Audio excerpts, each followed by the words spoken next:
Welcome back to the Shonen Pulse podcast. This is episode 18, and I'm your host, Yato. Once again, I'm joined by my co host, Knox, Yeah. and Weeb. What's up?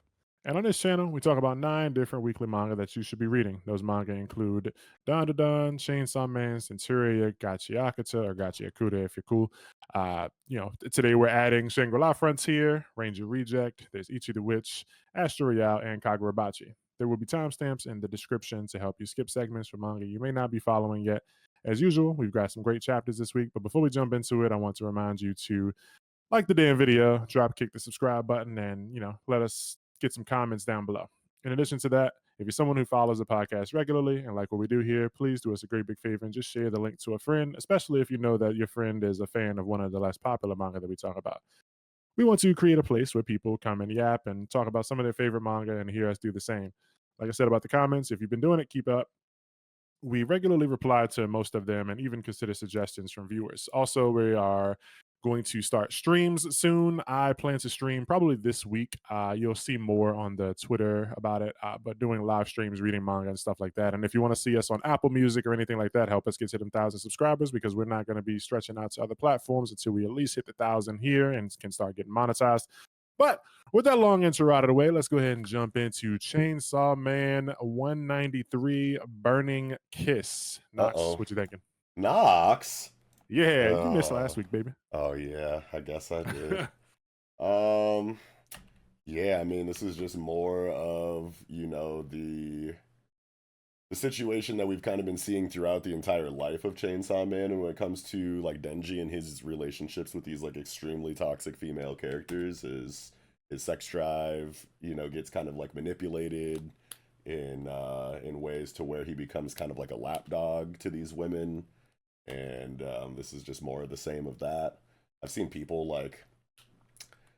talk about, like, how regressive this feels. I don't know if we've talked about that on the show at all yet or whatever. Maybe we've had a conversation or two about, like, whether it, like, truly is some kind of regression in his character, or if it's just, like, more of, an exploration of, exactly what kind of turmoil Fujimoto Tatsuki kind of, like, wants Denji to go through in this roller coaster of a character arc that he's kind of been on from the start of part 1 until now. But it's just, like, a really fucking awkward chapter to read, man. Just, like, all things considered, you know what I mean? And it's like, man, Denji's still here, in his character to where he can be manipulated in this way.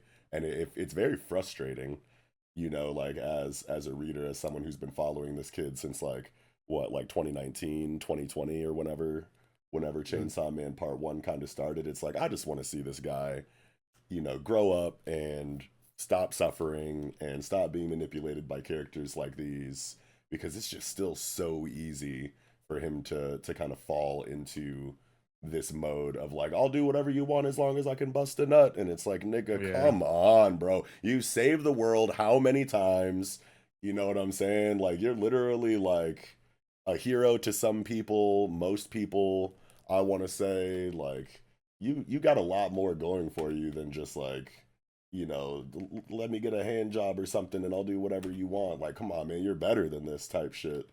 Yeah, it reminds me of people who, like, don't, like, ever get out of, like, the hood, and they just think that, like, the area around them is all that exists. So it's like Denji doesn't realize that he could just, this motherfucker could, like, take a vacation and go to, like, another country, bro. You don't have to stay in this shithole with these people who don't actually care about you and shit like that. Like, you could have took Nayuta and went to go to fucking Disneyland or something, meet other women, just do something outside of this place. But it's like he just stays here, and it's just the same old shit. He meets a girl.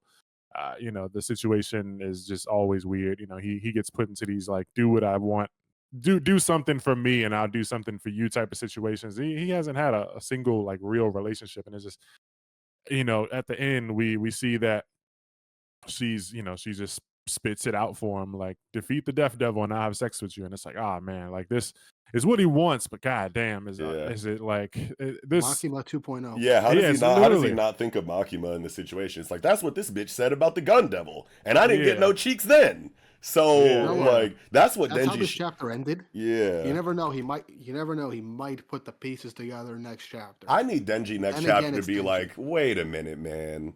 Like, I got deja vu or something right now. Like, that's Yeah, because literally he's what like, Makima tried to say last time, and I got no buns. So Yeah. I'm gonna need a little bit more insurance or something like that on this. But also, it's like yeah, I don't want him to smash in this situation. You know what I'm Yeah, saying? Like yeah. that, very true. like he's literally being like exploited and groomed and like attacked sexually. Like this is like sexual violence. You know, Yeah, and she's It's offering someone else's body too. Like we don't know what Asa feels in this yeah, situation. Like exactly.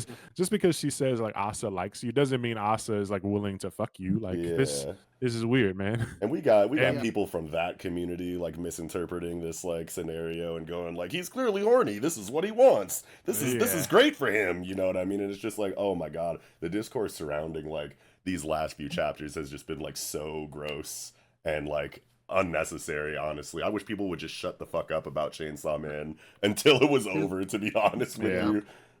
you, here's what I interpret the whole thing with Denji. Like, he thinks he wants something on like the quote unquote primal level, but in reality, he's just looking for that actual genuine connection, and he's just grasping at straws that we saw in the chapter. He's just grateful that people actually like him still, and Yeah. so what's going on with him? He's just literally he's grasping at straws at this point. The amount of trauma and shit he has gone throughout his entire life has left him broken beyond belief. And so it's gonna take a lot to literally heal him. right, Even with not even when he was like literally like having like the sibling thing and actual family with Nayuta, he was starting to heal. He was still horny, right, but it was like he was still like getting better. Yeah. At It least felt a little bit, yeah, but then yeah. everything just started happening all at once, and now he completely basically regressed. So now With we gotta wait to see if he will like put the pieces together. Like I'm falling into the same traps that happened with Makima. Am I gonna let this happen again? And maybe, hopefully, Mhm. he's like, I mean, it's Denji, but like, hopefully, he's smart enough to like ask, does Asa like, how does Asa feel about this whole thing? Because that's also another thing. We don't really know what Asa feels about this entire situation because she has not been present at all these last like two chapters or so. yeah. It's like She all just Yoru. disappeared. Yeah. Yeah, Yoru hijacked the body, and Asa has just not popped in at all. And every single time Yoru's been around, we've seen Asa like try like grapple control back. We've seen her react to what Yoru's done, but Asa's like gone. It's almost like that time at the aquarium where like Fami just made like Yoru's consciousness just disappear for a good bit, Yeah. and then we just had Asa for a couple of chapters. It's like So I how don't do know if that's you the case or if that's just like in just like a narrative choice to just like hold off on showing Asa until like something happens where she finally like grabbles control back.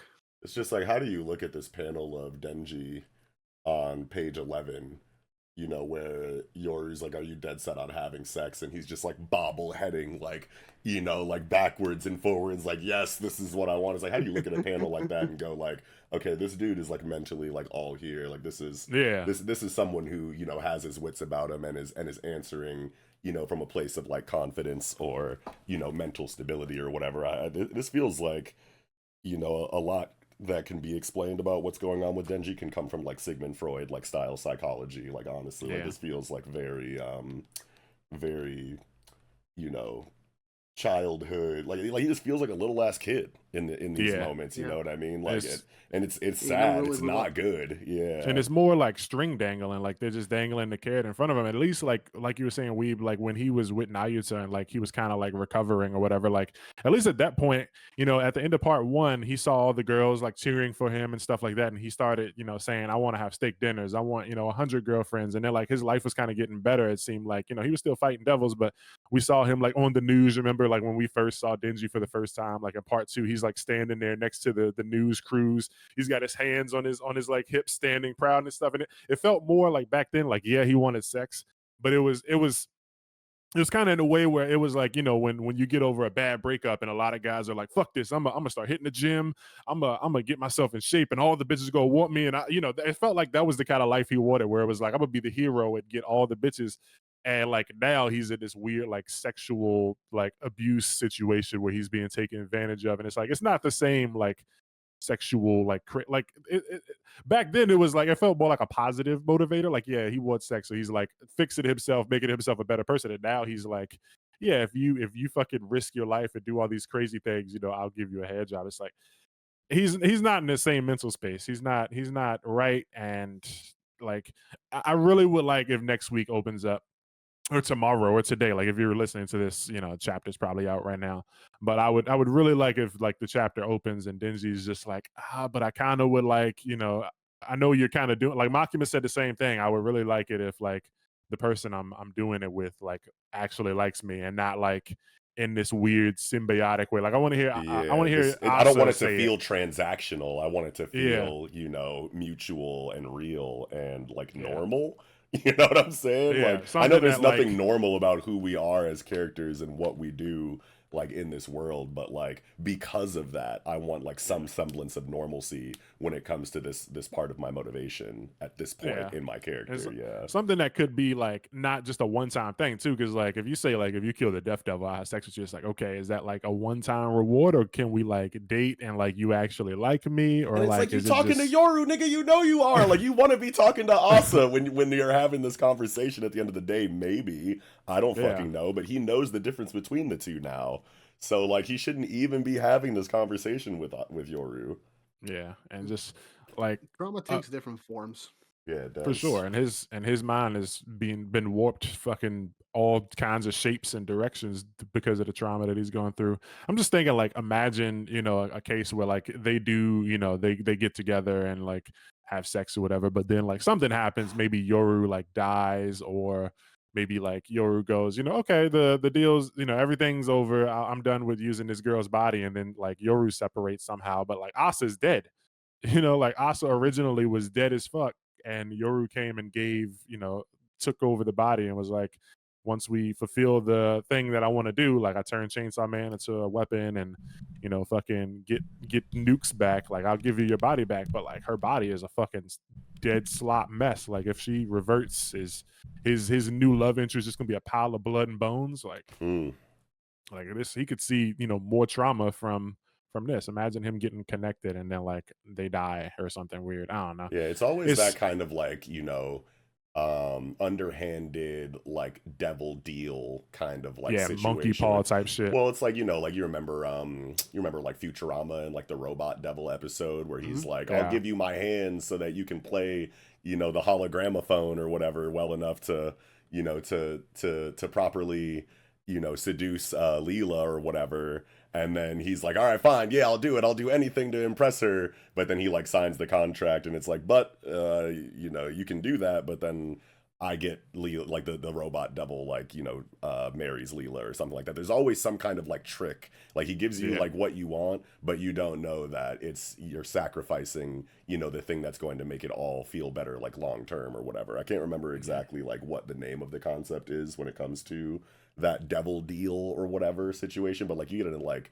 Marvel comics with Mephisto and like the Doctor Doom and like Doctor Strange like team up shit in like Triumph Ain't and it like Torment. the ain't it like the Yeah, monkey's paw, or the rabbit's foot or I something? I can't think it's remember exactly what it's called off the top of my head The right deal now, with the but devil. yeah, it's like the deal with the devil is always like shisty and underhanded. Like you think you're getting what you want, but you're actually giving the devil what he wants, which is like, creates like this weird like irony like moment where it's like, oh, I accomplished my goal, but I lost the thing I was doing it for, like yeah, kind of like situation. And that's always yeah, like what Or it in comes down to. Yeah. Yeah, or in some cases where it's like, okay, you kind of get what you want, but here's this bunch of extra stuff. Like I immediately think of like the Millennium Earl from the Gray Man of how like the biggest form of like deal with the devil that is. Yeah, I not never read D Gray super Man. familiar. Yeah, Yeah. but Yeah, yeah, it's But just I him like and believe you. I Gachiakuta okay. believe are you though. I brothers. believe you though. Yeah, Yeah, yeah. yeah, yeah. There's a lot of cases where like with the Finn thing, like Finn can now play the ukulele or whatever, but Leela loses her ears or some shit. Yeah, I think that's what it was. Wait, it Yeah. was. It's like, congrats, bro. You're a piano master, but she can't hear that shit. Yeah, Oh yeah, fuck. yeah. It was Yeah. something like that. It's like that level of like irony that makes you go like, oh, it's just like a frustrating like lose lose Yeah. situation. Yeah. But I was saying last chapter and like it kind of happens in this one too. Like there's some moments where like when Denji actually gets downtime to like actually sit and think or like to talk to someone like person to person, he does like deep down he says shit like I want friends and like me being horny all the time fucking fucks up my life and I'm an idiot, but like I really, you're the only friend I have, the only friends I have left. Doesn't matter because for the first time I'm having fun or whatever. When she says, even though I'm gonna turn you into a weapon. And then here he's just like, what does he say to her? I'm glad there's somebody that still likes me, and he's crying because like deep down he's hurt, and he does like want, companionship and friends and family and stuff like that. But just whenever someone fucking hints at tickling his dick, he just can't help himself, and he knows. So I just need him to fucking get over that shit and get past it. And I don't know. Hopefully he finds something real. But I kind of feel bad because somebody in our comment section last week was like, "Thanks, guys, you convinced me to get back into Chainsaw Man." It's like, man, you get back into Chainsaw Man now, you're gonna be like, "Why the fuck did I listen to these guys?" Yeah, because it's kind of just repeating what happened in part one. Just she's more open about it. Like Makima was like, I'll give you any wish if you fucking beat the gun devil. And Asa's just, Yori's just straight up like, "Oh, fuck you if you killed the thing." It's like, oh man, just straight up with it. No fucking, you're not gonna sugarcoat that sentence or nothing, just straight up. So yeah, Yeah. interested to see where it goes, but hopefully, man, Denji's gotta get out of this, man, out of this fucking this treadmill that he's in. He's the fucking chain on the chainsaw, just going in a circle, bro. Just you gotta break the cycle, man. I see what you did there. He gotta break the cycle. Nah, God, chop this girl up or something, man. But I do like the scenery. It's like, I guess it's cool that like they're having this kind of conversation in front of like the burning city, and it's just like, damn, everything's on fire. It's like the world is ending type shit, and they're still just having this convo. I don't know. Symbolism. It's Chainsaw Man. Something symbolism. There's something there. There's themes and symbolisms and themes stuff. and such. Yeah. Somebody, smarter than me can probably put that shit, take the alphabet soup that I threw out and make a sentence out of it. But whatever. You rang? No, I'm just kidding. I have no idea how to interpret this shit either. But yeah, but it's Fujimoto stuff. Hopefully it gets better before it gets worse. But I don't know. I feel like it's gonna get worse before it gets better. Yeah, on some Chainsaw Man shit. Will it ever get better? Question mark. That's something that you always have to ask when reading this series too. Will it ever get better? And fucking is Fujimoto about to fuck around and put us through a part 3 type shit? Oh man. Yeah, I don't know if I can deal with. I don't know. I would love a part 3, but at the same time, I don't want a part 3. It's like, in order for me to be excited about a part 3, Denji's character would have to go through an insane evolution to where like situations like this could never happen again. And then, whatever storytelling comes from that new Denji would be something that I could actually be excited for. But if it's just going to be more of the same for 3 parts, at least related to his character, I don't give a fuck what else the story has to offer. It's like, I'm just tired of seeing Denji like this. And I'm not going to say that it's like a flaw in the writing for him to still be going through shit like this. But like, it's just something that I feel like I would need to see change in order for me to be like, yeah, Chainsaw Man Part 3, let's see what's next. You know what I mean? Yeah. Like, in order for me to be hype about it at least. But anything can happen. It's fiction. Yeah, you know what I'm saying? Yeah. So I don't think a part 3 is gonna happen. I mean, where are you gonna go after fighting literal death? Yeah, oh God. I don't think he's gonna top that. That's like final boss type shit, ain't it? Yeah, this is really the end. I'm like 99.9% sure. Yeah, I mean, but that's what their job is, to write shit. So who knows? It could be done. Yeah. But I think I'm burnt out on chapter 193. What about you, Weep? I think I'm all good. All right, Knox. Yeah, I'm good too. All right, that's going to do it for Chainsaw Man 193 Burning Kiss. Now jumping into Centuria, chapter 42, her 7th birthday. Weeb, what are your thoughts? First off, very wholesome beginnings. And then Julian begins to wreck house. Yeah. Oh yeah. Okay, before we get into the actual events of the chapter, one of the gifted, I could not stop thinking about Galaxias because it literally looks like a dragon folk tale. Yeah, we've said that we've said that a lot every time they come up. We're like, yeah. I know it keeps popping in my head, but anyway, that out of the way. I like that we got this bit of like wholesomeness, calm before the storm for Diana's birthday. Yo. Careful now. No, I'm sorry. Hell no. Yeah, they do be putting Anya in there shit. I almost said the thing, let me not. before Oh they hell no. find this Oh my show. Yeah. Reverse. But no, but good wholesome birthday moments. You almost did it again, bro. I heard it. What? I said birthday. Oh. I heard a W in there. I said birthday. I checked myself. What Come you think on. about, bruh? Okay, anyway, wholesome chapter up until the literal assassination force comes in, and I'm curious what the actual plan is because because while like they're with Julian taking care of the literal assassins, the others are probably going to like try and find Diana and just kill her right off the bat. And I like how they like were very precautious taking out the aqueduct so Lacrima wouldn't be able to use her powers because let's face it, her powers are pretty strong with water around. Yeah, so they are anticipating Lacrima being on Turning. their side and assisting them, yeah, which Yeah, is I mean considering she hasn't Interesting. returned, It makes- yeah. either she's dead. it makes a lot of sense. Or I she's don't know with if they've actually like seen like if they have scouts that have like peeped that Lacrima is like, on some buddy shit with them, but just the fact that she hasn't returned yet and they haven't confirmed like her death either is just like a very like competent move for them to go just in case. Let's destroy that aqueduct in case she's like on their side now. And I just like when villains like show competence in that way because Yeah. it's like the protagonist team that they're going up against right now with like Julian specifically is not to be fucked with, and they can't just do the whole like, all right, send the forces and let's get this W and like underestimate them at all. So that level of competence at least is something that I was like, oh, okay, cool. Y'all are crossing your T's and dotting your I's, and I like to see that. Yeah. Yeah. Though another thing I want to point out, this is like very quick at the start of the chapter. That guy with the eye patch, he looked at Julian, and it seemed like he might have known him from somewhere. Well, yeah, because Well, the other or- hooded figure is like friends of yours, and bro's like not quite. So it's like there is some kind of a connection that Yeah. that eye patch sword wielder bro like he- seems to have with them.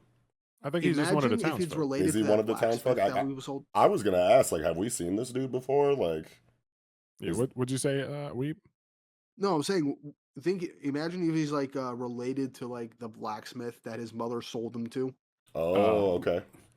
Well, I mean, this conversation happens right before the assassins get here, so I just imagine that like, That's part of it too, I think. yeah, I just like the way I saw it was just like, okay, this is one of the assassins or whatever, and they saw a guy and the guy saw the group and they like asked about him like, yeah, you know them? He's like, oh, that group, yeah, they're not really, but they come to the village, they buy bread and shit, like because Julian walked right past them.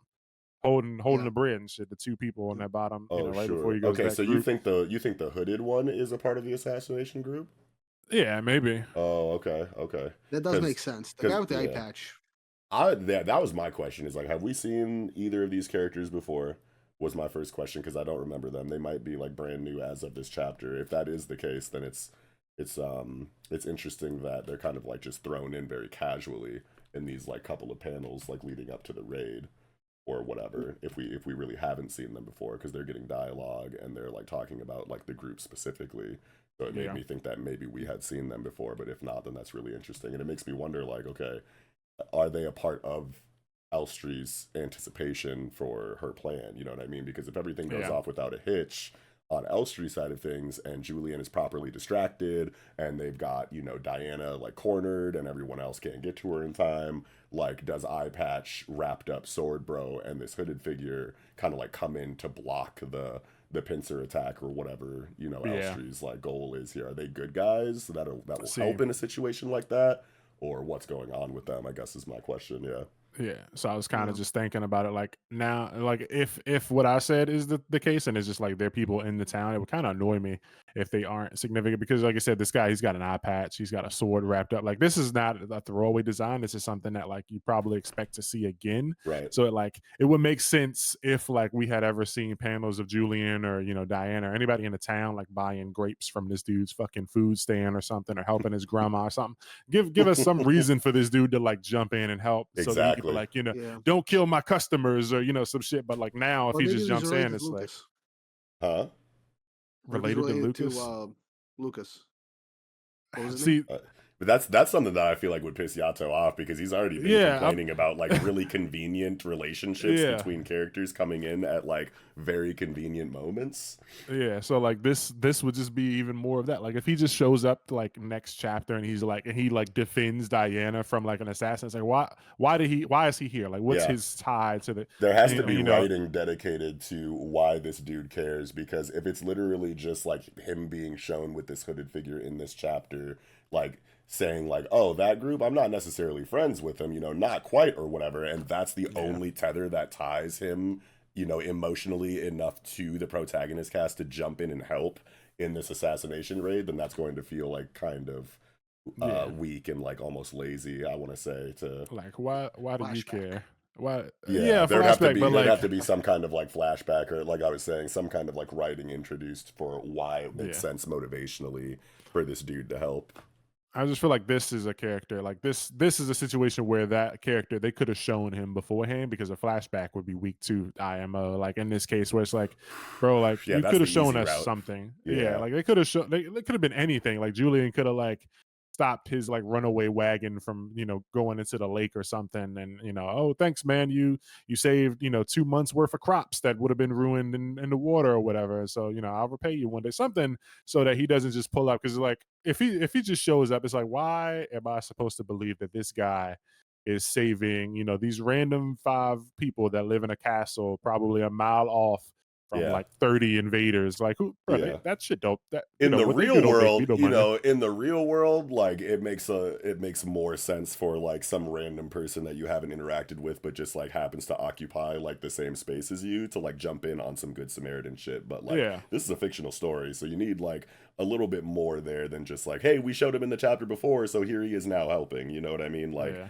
there Or like needs you to could be call the Yeah. cops or something. yeah, Like there needs to be more writing there. It's because like if I'm in my neighborhood, you know what I'm saying, and I see some old lady that just so happens to live at my apartment complex, but that I've never interacted with. If I see her getting mugged or something like that, I'll jump in and help.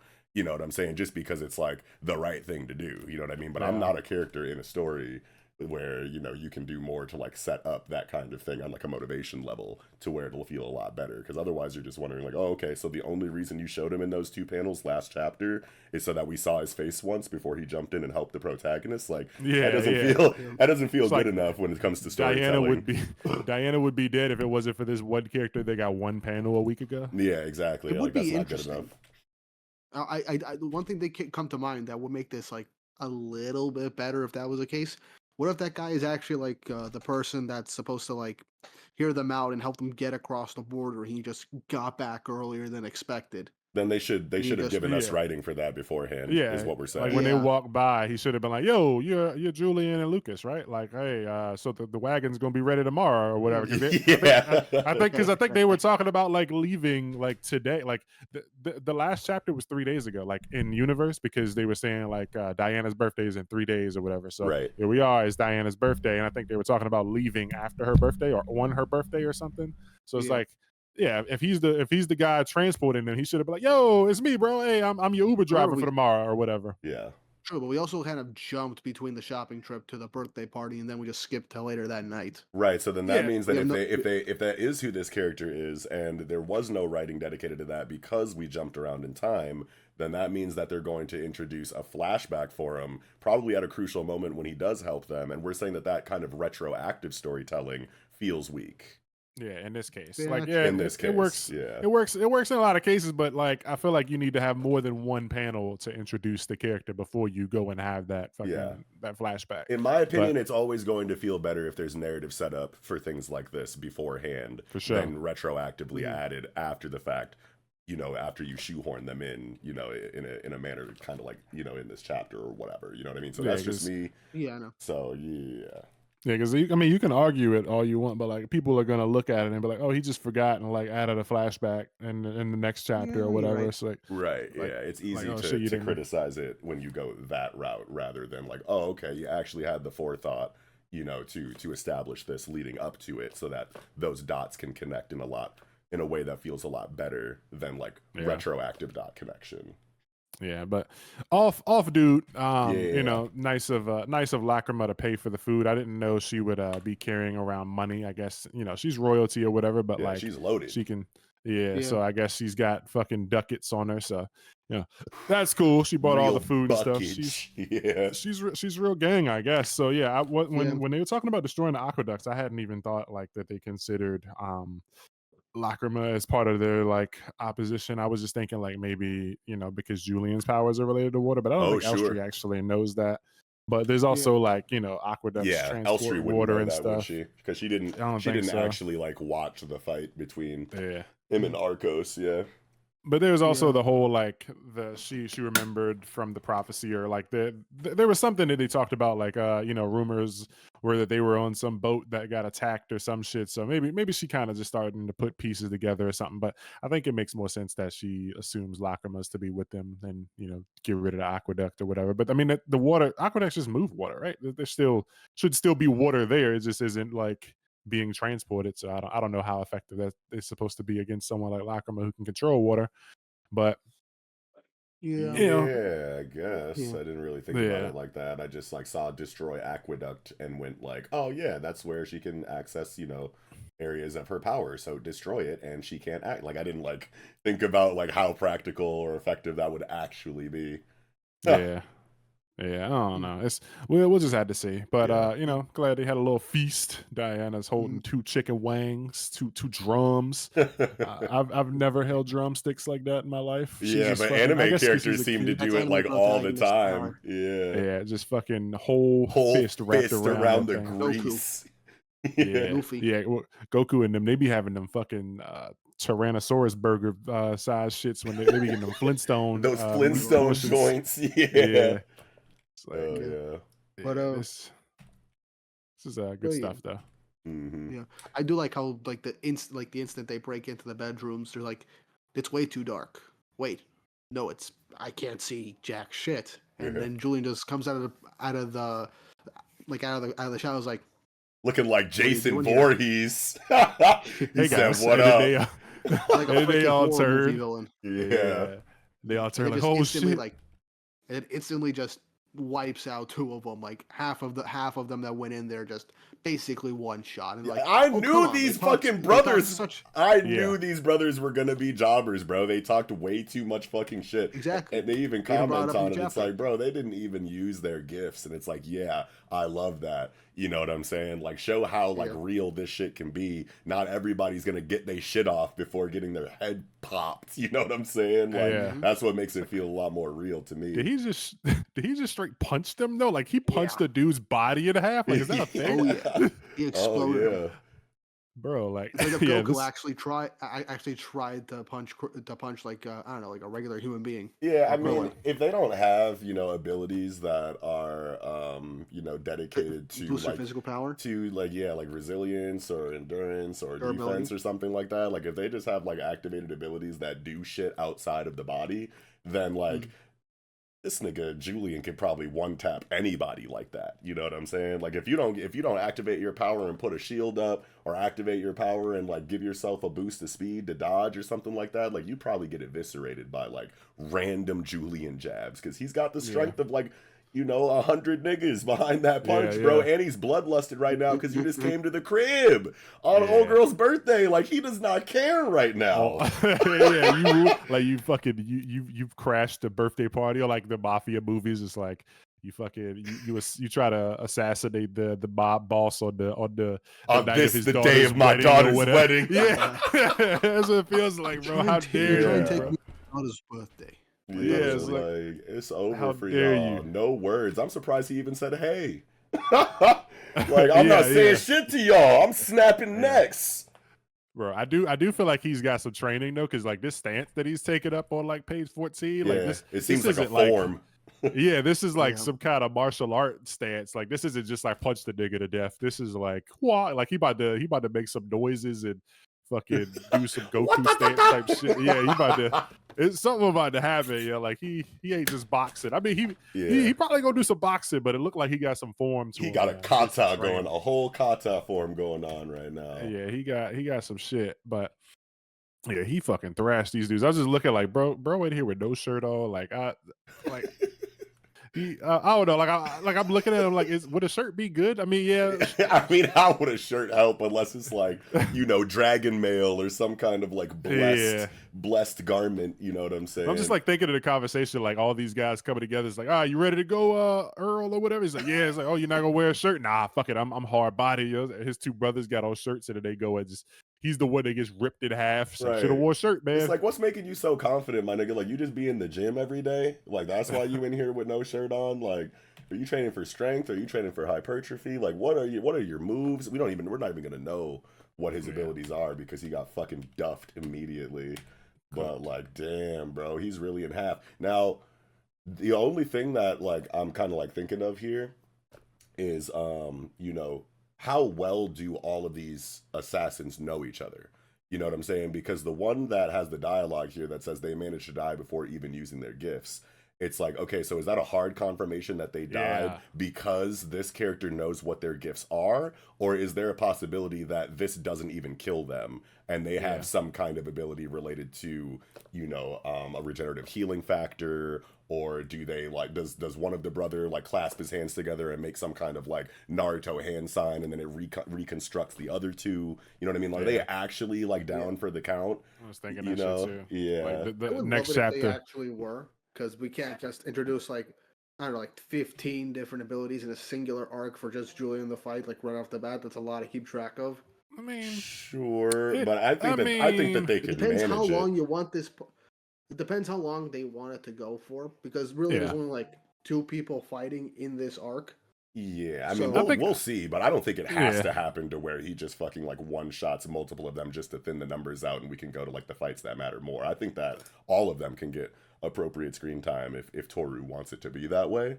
Yeah. But I think it would be Mhm. I think it would be interesting if like the third brother next week goes like, bitch, shut up, they're not dead, and then like the one that got chopped in half starts growing legs back or whatever, and then the Yeah. other one his face kind of heals, and it's like, Yeah. we're the immortal brothers or some shit. Like, Yeah, that would feel they're a lot just like Chainsaw Man, just off the yeah. top of my head from you saying that. But it's like it would be fine too because Julian's style of regeneration is would be a completely different situation, like mechanically, to these brothers. You know what I mean? So that would be cool if there was a regenerative healing factor on the enemy team that was introduced in juxtaposition or contrast to Julian's specific style of regeneration or reconstitution or whatever, because his shit comes from the Lovecraftian titty monster. You know what I mean? So like if these guys like have some other kind of power system that they're dipping into for the sake of their gifts or whatever, then that would be like a cool kind of side by side to get against a character like Julian. Yeah, and I definitely just want to see more like character fights, because like so far it's just been strong punch and water stuff. So it's like I want to see what more of these characters can do besides strong punch. Dragon And Folk like, Ninja about to turn the fuck up next chapter. I can't wait for that. I hope that after the brothers are done or whatever, I hope the next spotlight goes to this Dragon Folk Kunoichi. I don't even know if it's a girl or a guy, but like I need that character to do shit because that's where my stocks is at right now. it looked like boobs on that one, so I think and she's got that's boobage. That's Yeah. boobage. Okay, yeah, let's There's go. boobage there.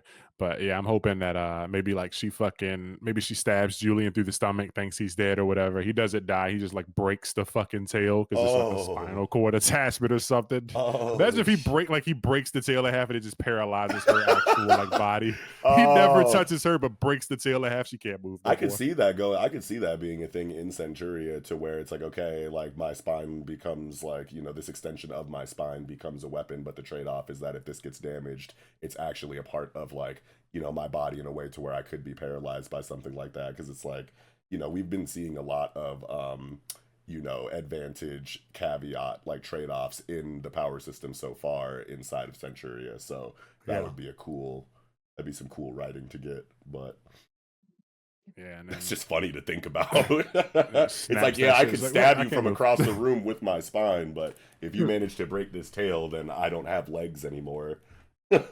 Yeah, like because it can probably cut you or stab you. No one ever thinks to snap it in half. They're like trying to deflect it or like dodge it. It's like to go through that shit, break it. And it's like, yep, you can't use that bitch no more. Right.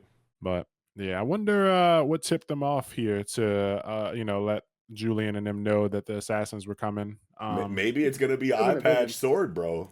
Oh Maybe yeah, somebody maybe he runs up like, hey man, these somebody was asking motherfuckers, about you. yeah, they done kicked the rocks over outside of the perimeter that we have set up for when intruders come in. So now we know that things are out of place and someone's trying to move in here or touch some shit. I don't know. They probably have like Yeah. some kind of like perimeter securing, set up as like hunters or city defense mercenaries or whatever the fuck. Like, oh, they don't know Yeah. that we had like a tripwire connected to the bushes and they stepped on that shit like 15 minutes ago when they were entering the area. So Watch me. yeah. Watch the next chapter open up with like a fucking flashback and like the way that Julian and their kitchen is like organized where like Julian sits where he can see a window and like if someone's coming, someone in the town lets off a smoke signal and Julian goes, okay, somebody's on the way. It's Assume like, the bro, positions, y'all. yeah, they're coming tonight, bro. I'm gonna get in my corner and turn the lights off and wait till Michael Myers these niggas when they walk in the room. Clothesline from hell, drop kick them from fucking down the hallway, kill them all. Yeah. Man. Yeah, I can't wait to see what the other guys are doing. But clearly Elstree has other plans because she's like, "No, these dudes don't stand a chance." Yeah, these are all Yeah, fodder. These are really. distractionary type dudes. Like, let's get the real They don't even need to plan know the going. plan. Yeah, Right. And it's Yeah. like, and they're cool with not knowing the plan because they're like extremely arrogant and confident in their own abilities. You know what I'm saying? They're like, we're assassins, we're mercenaries, like we really do this shit. Fuck the plan. Yeah. We just need to know the target. Let me in there. And it's like, all right, cool, fine. These are the perfect motherfuckers to throw, into the heat of battle with no fucking info, no debriefing whatsoever. Yeah.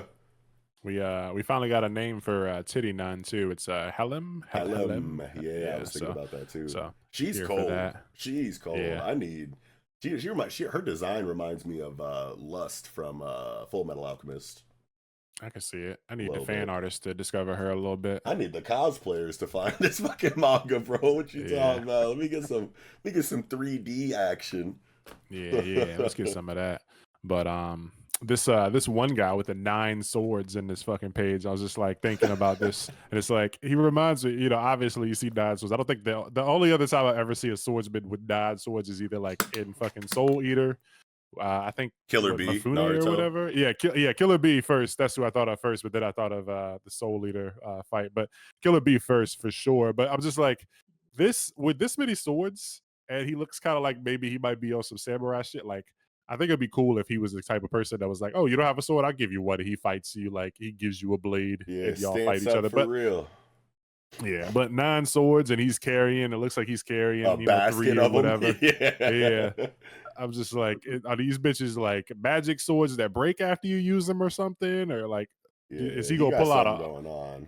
Yeah, is he gonna like flip open a bow and fucking fire these swords or something? Like, Right. I just, why the fuck you need 9, bro? Yeah, exactly. There's got to be something to him, because otherwise, this just feels like it's like counterintuitive to his fighting style to have this much on him. Just over designed just for the sake of fucking having a unique looking character. Like, all right, we got a priest, we got a nigga with a big ass fucking anchor axe, we got we got 3 dudes, we got a dragon, some nuns. Yeah. How about 9 swords too? Bring in Killer Bee. Yeah, I like Naruto. Let's get Killer Bee in this bitch. But Funny. yeah, good chapter, Julian. Next chapter is gonna be the one though. Yeah, next chapter it shouldn't be no talking. It should just be all ass blasting. I need Julian to put his boot in Crazy, my butts.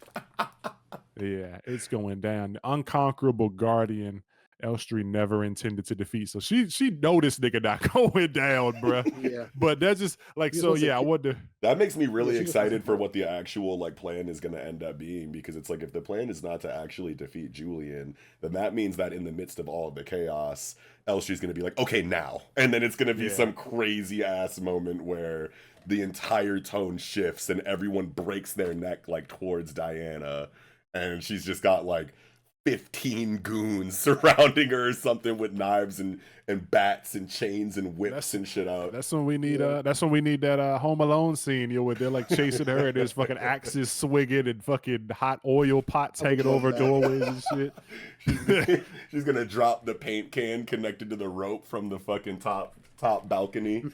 Yeah. connected to the banister, and just dunk. She like jumps out a window and somebody follows her, and she pulls a fucking unties a rope, and a fucking spike fence come down on the window or something. And then she lands onto like a mattress Yeah, outside the yeah. window. Yeah, bro. Imagine Like she I need unlocks that. her. Imagine she unlocks parts of her powers, She's just go and demon that's how they mode. survive. Yeah, that would be. I Oh, think we man. talked about that possibility too. However many chapters Yeah, we ago, did. that would be fire. Yeah. I just feel like they're like hoping that like while Julian is distracted that like somebody's gonna escort the little girl out of the encampment, and then when they're running for it, we'll shoot them in the We knees strike. and kill them, some shit like that. We'll catch her as she's trying to flee, and it's like they're probably underground because Right. they had a tunnel, like bro, they have an underground tunnel Yeah, that they're they on some had. El Chapo shit. Yeah, bro, you're not about to catch them. Like they're probably long gone. Julia probably was like, all right, y'all go to Taco Bell for like 2 hours or whatever. Yeah, I'm they gonna might take be care of these. long gone. There's probably nobody here but Julian. I'll meet y'all at the That would be- Taco that would Bell be after I really break these interesting. necks. Yeah, bro. Like Julia pulls up to like fucking old Clem's well or whatever in town, and just like blood all over him. So people did come. Yeah, I killed them all. Like Oh, he's just Imagine- got Elstrie's head in his hand. Oh yeah, imagine if let's say Lacrima just brought them like out of the place undetected through the aqueduct, and then after they had already left, that's when they destroyed it. Or like, it could happen. Like what I'm thinking of now is that like exactly what Yato said kind of like goes down, and they escaped out of like, a secret tunnel, and like Diana and TT and Lucas are just like nowhere in the area, and Julian's just here to like, be the tank, like get the aggro and like fight all of the assassins while everyone else makes their escape. But Elstree like anticipates that, and like Lucas is like some kind of like sleeper cell that gets like activated, after some kind of like incantation or something like that, and he doesn't even know he's been like marked in that way. And it's like, oh, okay, Diana's gone. Okay, so that means that it's just Diana, TT, and Lucas. Okay, activate Lucas. And Lucas is just like, huh, what's happening to my body? And then his like eyes go white, and he just becomes like an angry like Elstree sentinel that doesn't have his personality, and is just like a rage robot. Yeah, He's like a sleeper cell. yeah. Yeah, because we've all mentioned this. Lucas is sus as all hell. Something's going on with him. Yeah, and but like that's I'm moving away that's from the like symbol. the Lucas knows that he's sus and is going to do something nefarious like later, and more on the side of like unbeknownst to him, something terrible is going to happen because of him. So that's why I'm like leaning more into like the Yeah. sleeper cell idea now. But I'm like, fine with either. yeah, I mean, Lucas, they all end up at like a bar or something, and Elstree walks in and she sees Lucas and whispers in his ear, "You like spaghetti on Tuesdays," and he goes, yeah, exactly. Oh my and he God. just flips out. Now I think that there's so much there, like writing and art wise, that makes Lucas feel sus, that it would be not as good if he was just an outright traitor and we're going to get some kind of like twist reveal that he was evil the whole time. I feel like if you're going to do something like that, it needs to be a little bit more subtle, so that it's something that you can go back and reread and notice the signs of, instead of it being so obvious on the way there. Yeah, You know what I instead mean? of- When he was first introduced, I was like, oh, okay, the way he was kind of drawn in this panel is kind of giving me, the heebie-jeebies, but there's nothing concrete. You know what I mean? But now we've seen so many drawings of him, with ominous like aura, or some kind of like sketchy background, or he made some kind of like weird face like after saying something that makes us go like, okay, is this dude legit?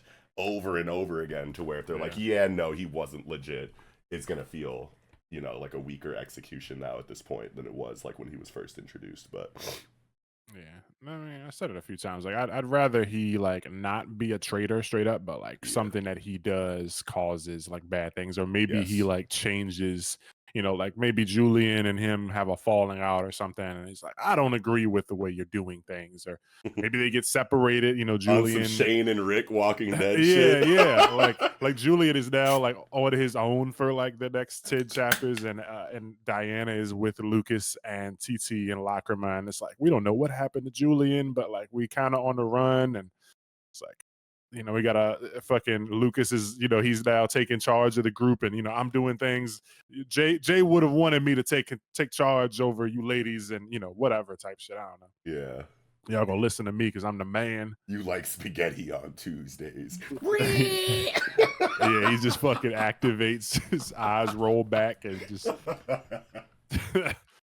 fucking Majin M symbol appears on his forehead. Yeah. Not the Majin M, bro. Oh my god.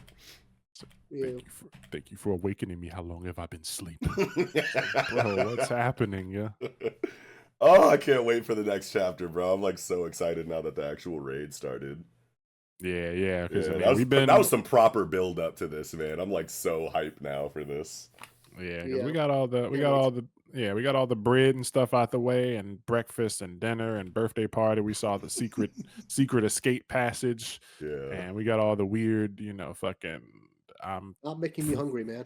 right. Yeah, I'm hungry too. Actually, I'm gonna eat dinner when we're done here. Yeah. But I think I'm good with this chapter. What about you, Knox? Oh no, I'm definitely good. We've been talking about this shit for like 30 minutes. Tight shit. What about you, Wheat? I'm good. I'm ready for the carnage. Okay, yeah. Next week we're gonna get a banger. That's Centuria chapter. Oh, actually, I just noticed the like editor note at the beginning. Smiling faces gather around the happy girl. Anyway, that's gonna do it for chapter 42, her 7th birthday. Now jumping into Gachiakuta, chapter 127, Explosion Reprise. And gotta say, banger. Love Real the banger. chapter. Yeah. Keirana never fails to knock my socks off, man. Another one for the books. This series is just moving up, man, up and up the ranks. It's getting up there. It's reaching that territory where only the peaks can remain. Mhm. But just great stuff here, man. Just love. I always talk about how much I like to see like these like good boy moments and stuff. Like I'm tired of it in some stories. Like sometimes it gets overdone. Like I think in Astro Royale they have the good boy main character moments. It feels more like something that's on a checklist, but here it feels good. Like when Follow is saying like thanks man, thanks to you I was able to get past my insecurities, and Rio's like, bro, I didn't do shit, man, that was all you, man, like all I did was believe you could do it. Like, I love that shit. Love them moments, yo. And then he's like, don't mean I forgive you. Yeah, like I love it, man. And I love this inner androgynous Tamsy thing that we got going on. I don't know what this is, but I love the power of friendship. Not into that. That's not what I'm looking for. So Tamsy's embodying that portion of the anime community that despises that trope with a passion for no reason. Yeah. It's good here though, man. It's Bangerville. One thing I do want to say before moving passing to the mic or whatever is I guess everybody, like all the givers, have their names or whatever on their like their tool or device or whatever. And so Follows is on it if you look at the page with the chapter title on it, chapter but it's 127 always or whatever. like where some of the letters are like upside down, or backwards, or something like that. So I was gonna say like notice right away. Yeah. So like if you flip it upside down, the F is backwards. Like it's backwards and spun around. So like even if you flip the weapon upside down, like the weapons will then like the letters will make sense other than the F. Like they're all flipped around. The L's are backwards too. The L's are like L's are like J's. Yeah. So it's just like it's like they Tojo. Yeah. So just an interesting detail. I got to go back and look at some of the other letters. Rudo's was like that too, I think. Yeah, okay. I think I remember Rudo's being like that too. I remember someone commenting on that at one point in time. Yeah. Okay. Yeah, but good chapter, man. And just I love how Keirana was able to, when we get like reveals, like, oh yeah, Follow's hammer, it fucking leveled up, and like now it's this big megaton explosive fucking jackhammer type of deal. But then like they reveal that boom, shield on the front. Whoa, Yeah, I wasn't fucking expecting that. What the fuck? Yeah, that's so sick. Build up the pressure. Yeah, and it seems like fits him to a T. It seems like where was the writing here on this?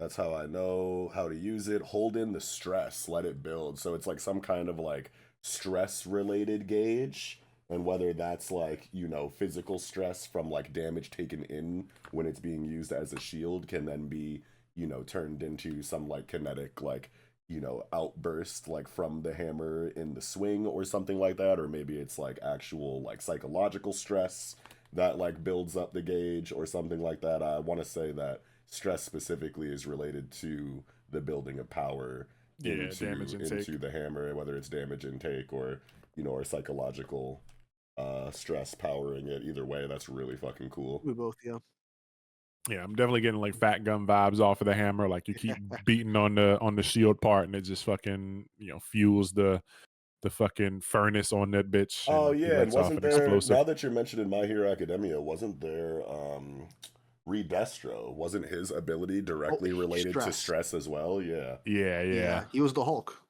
Yeah, He he was yeah, was he literally was the the Hulk stress plus Hulk, super yeah. stress. yeah, yeah. Having a I don't know bad if those day. are Fucking all these bills coming out of nowhere. Fuck, man. yeah. Car broke My down. girl left me. Oh man, this guy's about to fucking explode. Yeah, Yeah. yeah, banger. But yeah, I also like how his weapon is literally like the embodiment of his entire character. Yeah. Yeah, And I love it. Yeah, that's so fire. And the design on it is fucking insane too. It's like some kind of like steampunk plumber gears and pipes, related furnace hammer. That's yeah. just like so fucking Yeah. cool. A cool detail I just noticed, like literally right now, is that like when he jams it into the to ground to like block as a shield, he's using the like pointy end and stabbing that in the ground. He didn't like Right. he didn't actually like hammer the ground. He Yeah. stuck the pointy end so He that used like the ball whatever. peen side of it Yeah, to create like Yeah. a divot to yeah, like block momentum without it like without him being pushed back, because it's yeah, like yeah. it's like you're taking Genius. like a fucking like ice pick and like climbing the side of a mountain with it. It like digs in and then it like can't Right. move unless you like pull it out. Yeah.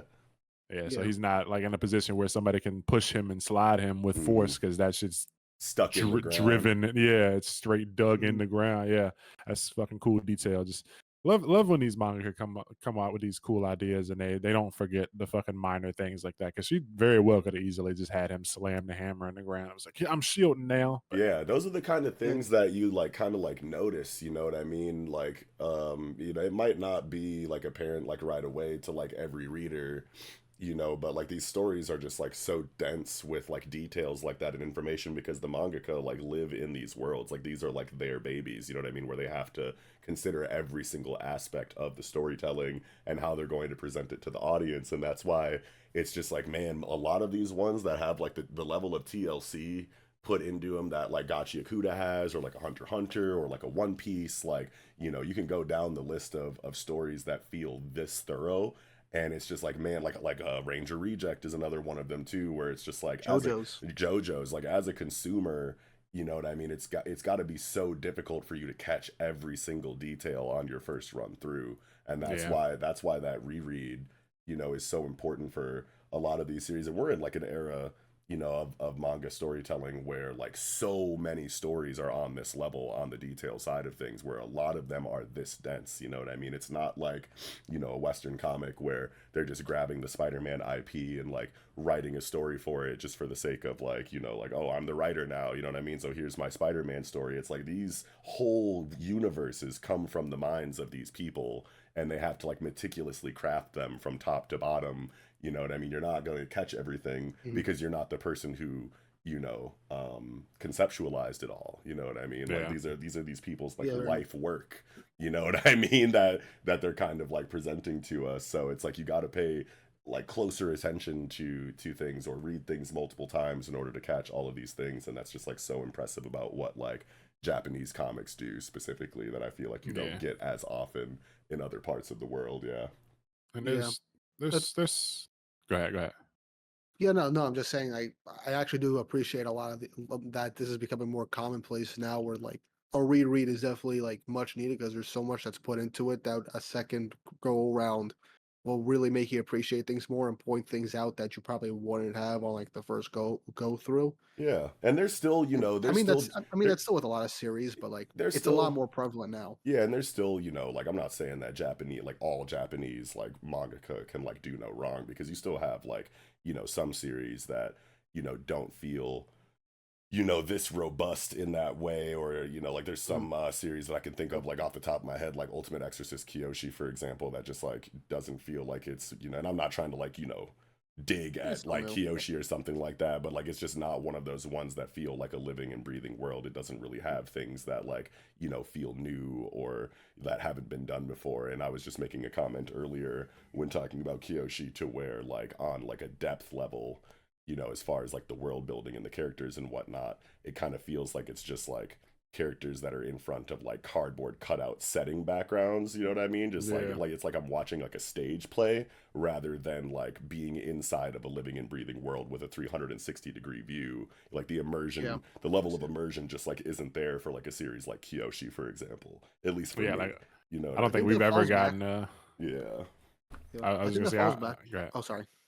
I was just gonna say I don't think we've ever gotten like any kind of landscape shots in Kyoshi to show like what the entire city looks like or anything. And Hmm. we get stuff like that in Gachi, and we get to see like what all of like Graffiti Town looks like. But in Kyoshi, it's like, yeah, we're going to the noodle spot, we're going to the fucking school exam grounds, we're going to the sauna Yeah, and stuff, and then it we're feels back like at the I'm city. feels like I'm in a theater, you know what I mean? Like, and it's like, Yeah, okay, this is the setting backdrop for this scene, and then the curtains come, in front of you, and then they like swap out the cardboard like setting backgrounds for like the new location, and then reopen up the curtains and whatnot, and then the story continues. That's kind of yeah. like what it feels like reading a story like Kyoshi. But in But then, Gachiakuta, it's like, nah, this is an actual place to go. Like I'm yeah, I'm visiting this world when I read this manga. yeah, like one chapter Gachi will end with him getting in the car and like heading somewhere. In the next chapter, they'll spend at least half the chapter like driving or whatever, unless they get attacked or something, and then Hmm. then they fight along the way. But like we've seen them go like to and from places in Gachi versus like, yep, we're at the next place, and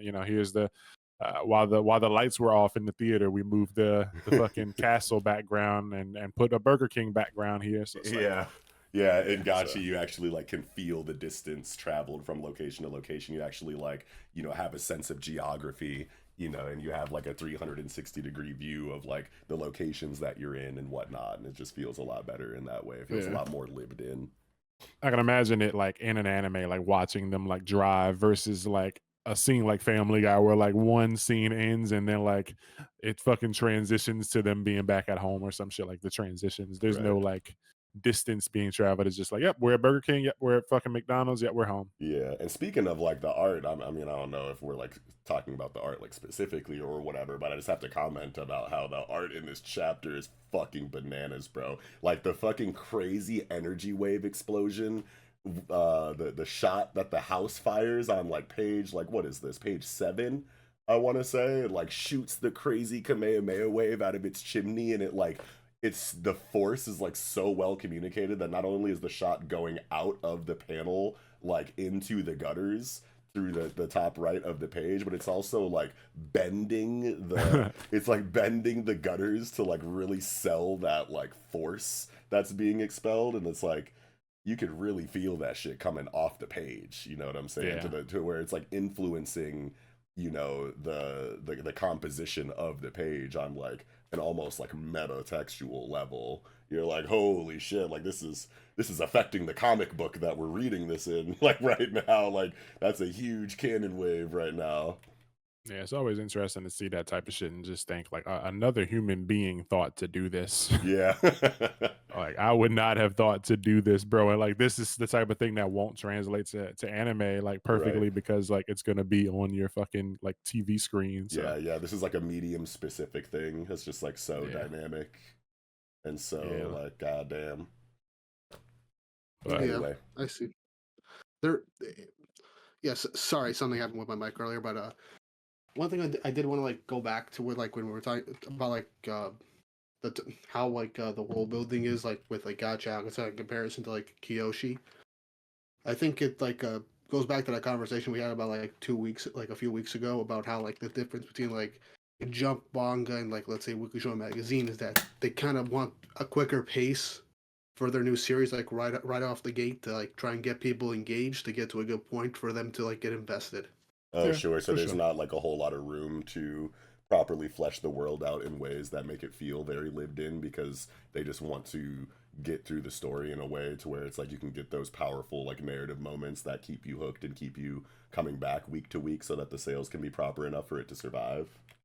Yeah, and then build it out a bit more than they initially planned. Because that's something while I do like the manga and Jump, like the series that we've been getting in like Weekly Shonen magazine, there's been a lot more like time to breathe. Like Gachiakuta is the best, well, definitely one of the best examples of that in like Shangri-La Frontier as well. It's definitely like it all depends on like how long they want to let their like new titles cook before deciding whether or not to drop them or not.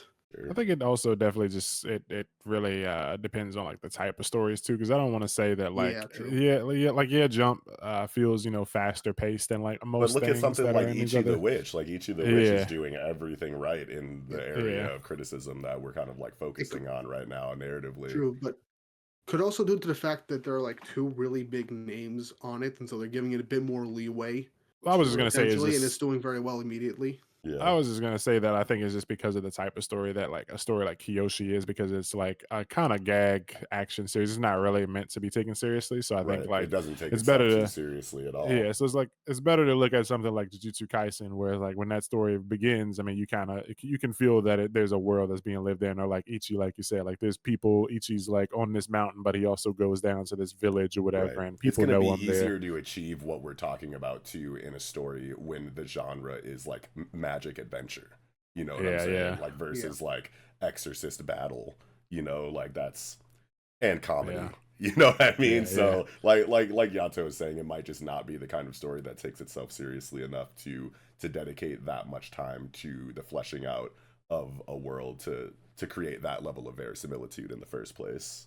yeah. But that doesn't mean that it's like noticing those things is still something that's worth talking about. Like, yeah, this feels like they're in front of cardboard cutout scenery or whatever. So it's like Yeah. it's good to point it out. It's still something that is noticed, and it's something to think about. But yeah, Gachi definitely feels more like a world that's lived in, and we've gone to so many different locations. It's like I feel like if you gave me a map and like there were landmarks on the map, but like they weren't named, I could probably name them if they've ever been given a name in the story. Like I'd say, yeah, that's Amo's Tower, or this is Graffiti Town, or this is where the cleaner's base is. Like, Hmm. yeah, like yeah, I don't know, I don't.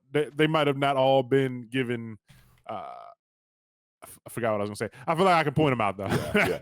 I hear you. Yeah, but yeah. yeah, this is a banger chapter, man. The art was arting, The and art was arting, bro. yeah, this fucking this boom page at the end though, money Ooh, that double shot, page baby. spread is Yeah. so Yeah, fire, bro. big kaboomies. He's skirting on the ground or whatever. Like, bro, this shot, this is something Hit fucking the out of a movie. pose for Yeah, sure. yeah. Yeah. He really flexing, bro. He a giver for real. Yeah, Like, and he's giving. bro, I was about to say it. No, the Yeah. giver is giving. Yes, he Yo, he's is. doing it. I really want to see how the other people are gonna like respond to him now, and like, I wonder if like this hammer having kind of like shield capabilities to it is part of him, formally being a supporter. Like if that's like a back, you provide the support, you got the hammer with the shield on it type shit. Hmm. But I really want to see how the other people respond to this, and like I think there was definitely things lines about like you're a supporter, you'll never be a giver type thing. So like I wonder if this is gonna give a lot of other characters some newfound hope. Like, bro, if I really fucking love my thing and fucking work hard, like I can become a fucking giver. Like Yeah, they this say it's seems like impossible, something but that's gonna like completely shake the foundation of what characters in this universe thought were possible inside of this yeah, power system. You know what I mean? Because everyone that was saying like if you're a support type that you can pretty much give up on being a giver, like that seemed like a hard rule of the story back when we got that yeah. information back in the day. But now it seems like that's kind of different. So like what will that inspire in other support types moving forward, and how will that kind of like bolster the protagonist side of things when it comes to, or maybe even the antagonist side of things? I mean, I'm pretty sure that every antagonist we've seen so far has been a giver. I don't Yeah. know if the antagonist forces have like support roles or whatever, but at least on like the cleaner side of things, it's like this could really change a lot of the game moving Yeah, and it would. forward. Yeah, It's gonna really do does. like in so many different ways. It's gonna do a lot for Fellow's confidence too, because like he finally achieved his dream. He can finally stand, toe to toe with people like fucking Rudo, and then like Yeah. there's probably gonna be other people who are like supporters that come to him now, like, bro, like I want to do Yeah. what you do. Like, please, tell me what like imagine the next time we get to base, somebody comes up to him and he asks Rudo they asked him the same thing he asked Rudo, was like, what's the secret to becoming a giver? And it's like, bro, You're gonna have to ask follow now. yeah, that's what I'm saying. Like, what if they come up and ask follow that shit? He just remembers what he asked Rudo, and like Rudo, Yeah. didn't have an answer for him. It's like, damn, Yeah. I don't really. have an answer, but like just keep doing you, Just bro. Like don't Yeah. give up. And in regard to like the kind of what I was talking about earlier about how this is kind of like shaking the foundations of what we thought was possible, like on like a mechanic level for the power system inside of Gachiakuta, like that's going to be so huge for Folo's character, considering everything that he came from that we know now from his flashback. If he is going to be the poster child for that paradigm shift in verse as far as what people thought were possible, it's like you could look to Follow now as like the prime example of like this newfound understanding that we have about what it means to be a giver. Like he's probably just like, bro, I'm that nigga now. Like y'all gotta come. Like this is everything that he ever fucking wanted. Like he Like, is he's the giving symbol main of belief character type right shit now. now, Yeah, yeah. literally. Like he thought People he was look to just a him. side character that didn't mean shit for his whole life, but now it's like, hold on, move around, Rudo. It's the Follow show right now. Like that's just so sick for him. Yeah, and all this could have like not happened if like it's tough to look back and be like, damn, I really didn't give like Rudo my hammer and that shit wouldn't have existed if I did. But like look what came from just believing in your shit. Yeah, just Yeah. doing your thing, bro. Yeah. Follow the giver. And I think that there is a conversation that has to be had about like what is kind of delivered in the dialogue on page 5, where he's like, okay, hold on, where Tamsi is like, hold on a second here. Like this nigga took mortal, fatal damage. You know what I'm saying? Like wounded head, abdomen, etc. Anyone can see that it is utterly impossible to battle with a giant hammer in that condition. So what the fuck really happened here? You know what I mean? And he even goes so far as to say like this is the power of friendship, you know? And Kei Urana, I feel like, is not just like a capable enough of a writer, but also understands like battle shonen storytelling history enough to know that people who are reading this kind of thing, like if this page didn't exist in this chapter, like readers might come to the conclusion like, wait a minute, this nigga was bleeding out in the ravine like 2 chapters ago. How is he on his feet, not dead, and swinging this battle axe around willy-nilly with all of that damage on him? Like, oh, this is some power of friendship garbage, you know what I mean? Like she knows like what this looks like, and I think that the actual explanation for it is something that we're going to get writing dedicated to. Otherwise, why have a page like this in the first place? So that's something that I'm actually excited for in the upcoming chapters of Gachiakuta, is how Kei Urana is going to explain a situation like this. Otherwise, why dedicate a whole page to a character in verse asking, how can this be possible? You know what I mean? Yeah, I wouldn't be surprised if like the next chapter opens with like, yeah, Follow, you did it, like holy shit, and then like he goes, yeah, guys, I did it or something. He and drops it just his explodes hammer, with blood.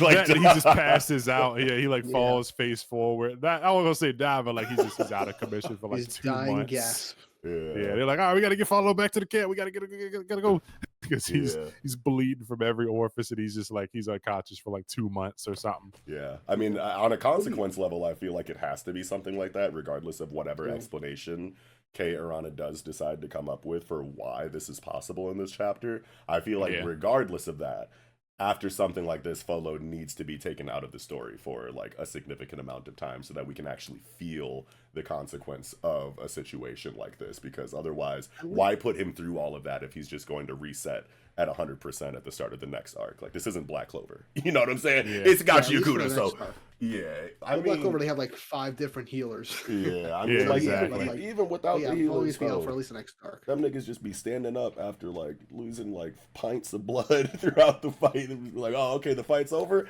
I'm good now. No, I'm kidding. But anyway. Yeah.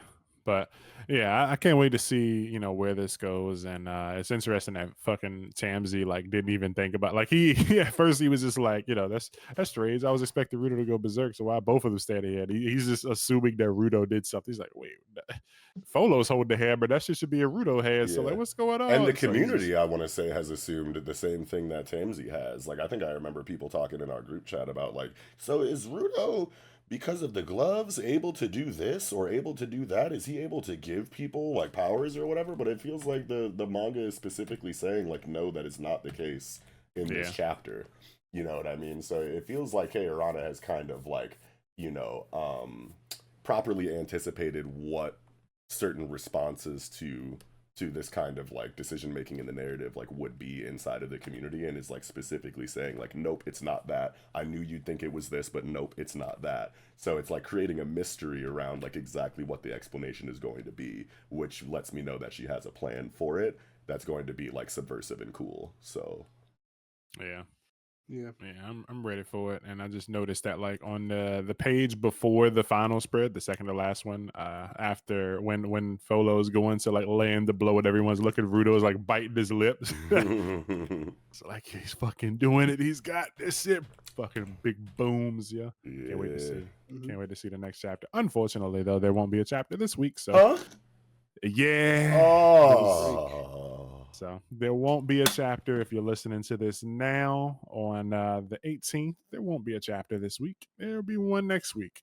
So that's a thing. Unfortunate. But yeah, this is a banger. Folo's moment. He got it, man. Kairana, she killed it, man. Can't wait for the anime. Real This shit's gonna go cookery. crazy. Anime is Yeah, gonna be can't wait for fucking October. amazing. Oh man, with every chapter that comes out, you know, because like when an anime is like announced, you're just like, ooh, I can't wait to say this part animated. Can't wait to see this part animated. I feel like with Gachiakuta, like pretty much ever since the fucking information broker arc started, every single chapter has made me go like, oh my god, I can't wait to see this in the anime. Oh my god, I Yeah. can't wait. With every new week, it's Yeah, like very one true. of those. Yeah. So it's like, bro, when this shit starts, oh, we're gonna be It was when they were eating. fighting the Raiders. Yeah, that was that's that too. Yeah, Trash that's, piece arc, yeah. yeah, That was fire. for sure. But Yeah, I think I'm squeezed out on this. What about you, Weeb? I'm good. Knox? I am also good. Okay, so that's going to do it for Gachiakuta chapter 127, Explosive Reprise.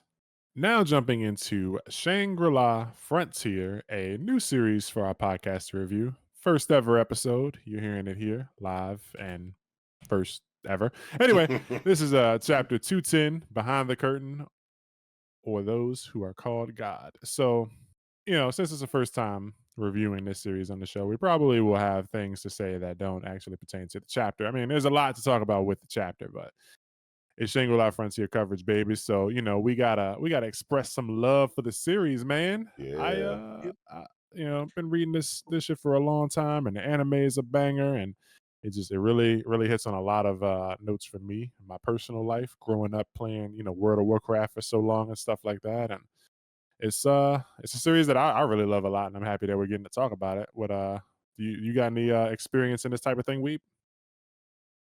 Not as much, honestly. Really? I don't really. I think you muted Oh. yourself. I might have muted myself. Okay. Yeah, but I don't really have too much experience with like this types of video games that Shangri-La Frontier talks about. But honestly, very information rich chapter. We got a new character who apparently is the first one to actually like get their level cap over 99. And it's I been biding their time. I think we might have had somebody do that before. It was mentioned before. It was This mentioned, isn't but I don't think anybody like did it because according to like Pentagon said, I think it was like in the new continent they were able to get it done.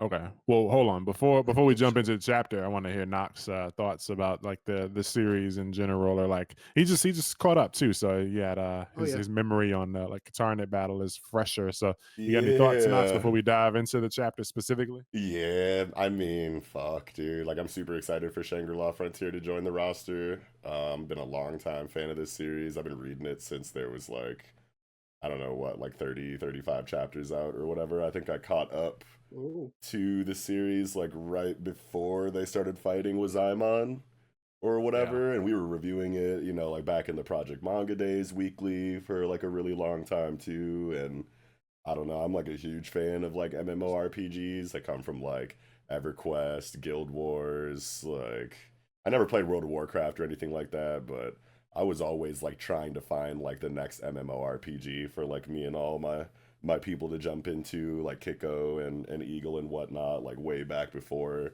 you know, this YouTube shit was even an idea for us, you know what I mean? Because we came up together like throughout life from like a younger age and whatnot. And I think I played spent a lot of time with like Terra Online. Black Desert Online is like one of the more recent ones that we were doing. What's another one? Like Lost Ark is Yeah. another like, you know, more recent one too. So like I'm just like always considered myself like someone who was looking for the next MMORPG to play. And even though I might not have as many like raw hours playing MMORPGs as like you might at being like a lifetime World of Warcraft player or whatever, but like I am head over heels in love with this genre of gaming. And I think that Shangri-La Frontier does everything right in regard to taking those mechanics and concepts and ideas from that genre of gaming and turning it into a comic book. You know what I mean? I think that it focuses on all of the things that make it feel as much like a video game as possible while never forgetting that it's not a video game and that Yeah. it is a comic book with a story to tell and a narrative to follow and character arcs to focus on. So you're never like inundated by like, you know, pop-ups of damage numbers and like, you know, recast timers and, you know, dot signifiers, you know, and things like that. Like those things are still incorporated in the storytelling, in the art, and in the writing. You know what I mean? So it really makes it feel like you are playing a video game, but it very much does a good job of remembering that it is a comic book too at the same time. And I think that that balance that it's achieved is something that I've like never seen before in video game manga. It's not like I like read too many of these, you know, like I was never like a Sword Art Online, you know, fan, or like I think I spent some time with like Log Horizon 2, you Mm. know what I mean? And obviously I'm an OG, you know, old head like anime fan, so I remember like Dot Hack Sign and things like that as well. But those were things, especially on the Dot Hack Sign side of things, those were things that never really leaned as much into the video game like aspect, like mechanically. You know what I mean? But Shangri-La Frontier has that perfect balance of like, oh my god, okay, we actually are in a video game, but you know, it is a comic book too. And I just think that that's something that I can't praise enough about what Shangri-La Frontier does. Yeah. Um, Yeah. yeah, and like just the way that it incorporates all of that stuff, like brings a level of like strategy and you know, uncertainty in the conflict, you know, as far as like dread hope relation goes in the advancement of any kind of like fight or raid or quest or whatever, that makes it feel like very like deep and layered, almost like I'm reading like a Hunter x Hunter or like a Jujutsu Kaisen, like sometimes where I'm just like, holy Yeah. shit, like so many factors inside of the enemy and the mechanics are being considered when we go from like one leg of a fight to another, that it just reminds me of like, you know, some fight in Hunter or something like that. And like that's just such a good feeling to get in like a Yeah. video game story, you know what I mean? Because like although you don't ever get any of like the real life stakes that come from these battle shonen that we talk about because their lives are not on the line in Shangri-La Frontier, I still feel the stakes in a story like Shangri-La Frontier because I'm that invested in the characters achieving the in-game goals that they have set for themselves. So Yeah. it's like if it feels like Mm. they're not going to, you know, accomplish that goal, or they're not going to clear the quest, or they're not going to beat the raid boss, it brings a close enough feeling in the narrative to their lives being on the line. You know what I mean? Like actually like in real world, you know, like we get in a lot of these other battle shonen. So the fact that they're able to achieve that as well in the story to make me that invested in these gamers accomplishing what they've set out to do in this game, for it to bring it that close to like the stakes that I feel in like a story where characters do be dying, I think that that's wildly impressive too. But Yeah. Yeah. I yeah. mean, something I actually do want to add to what I said before. Like I said, I don't have much experience with like the type of games that Shangri-La Frontier is basically making a story for MMORPGs. But like you said, Knox, it does such a great job with it, and it makes me somebody that doesn't really like understand stuff like the lingo or has played these games like get really invested and actually like maybe want to play an MMORPG for once Yeah. because Yeah. I want like a very like big an experience like that for whatever I end up playing in the Then future. you want Final Fantasy 14 then. That's another one that I've spent a lot of time with that Mm. I forgot to mention in my like MMORPG history. I feel like I feel like Final Fantasy 14 would be a great first MMORPG for you if you're coming out of Shangri-La Nice. Okay. Frontier. Yeah. Yeah. And also, what else was I gonna say? Damn, what else was I gonna say? You really do feel like the love that the writer has for video games and like game design Yeah, throughout it's the not entirety of the just a series. fan, like this doesn't feel like it's just a fan of gaming that made a video gaming like manga. He understands It it. low key feels like this motherfucker's a developer. Yeah. You I know, would be surprised. Katarina or whoever the writer is, like Yeah, I think it is Katarina. yeah, The writer. that motherfucker like might be a video game creator before they were a mangaka. Cause Yeah. Well, they writer. really understand this shit like the back of their fucking hand. Yeah. I've never Yeah. seen like a level of understanding of gaming. You And know, like you said, like the balance that it strikes, because like they don't only play this game, they also take breaks and go play other video games. And like even with this game, like you get the sense that this writer has played, you can tell that they've played stuff like Dark Souls. You can tell when hmm they go and play Berserk Passion Online, that fighting game, and then the yeah, characters are like discovering glitches and they're doing shit like wave dash, and you can tell that they know what Smash Bros is and they know yeah. what these terms are. Shit, when they went into like Nephilim Hollow, it's like, oh, okay, you niggas played Armored Core too. You know what I'm saying? Yeah. Like, this is like Yeah. a whole lot of different genres of gaming that they're exploring in this manga that like it just feels like they have a level of like depth and like understanding in each genre that they tackle, and not Yeah. just MMORPGs like with the Trinity system and like races and things like that. It doesn't matter like which massive multiplayer online game genre you go into in Shangri-La Frontier. They're like,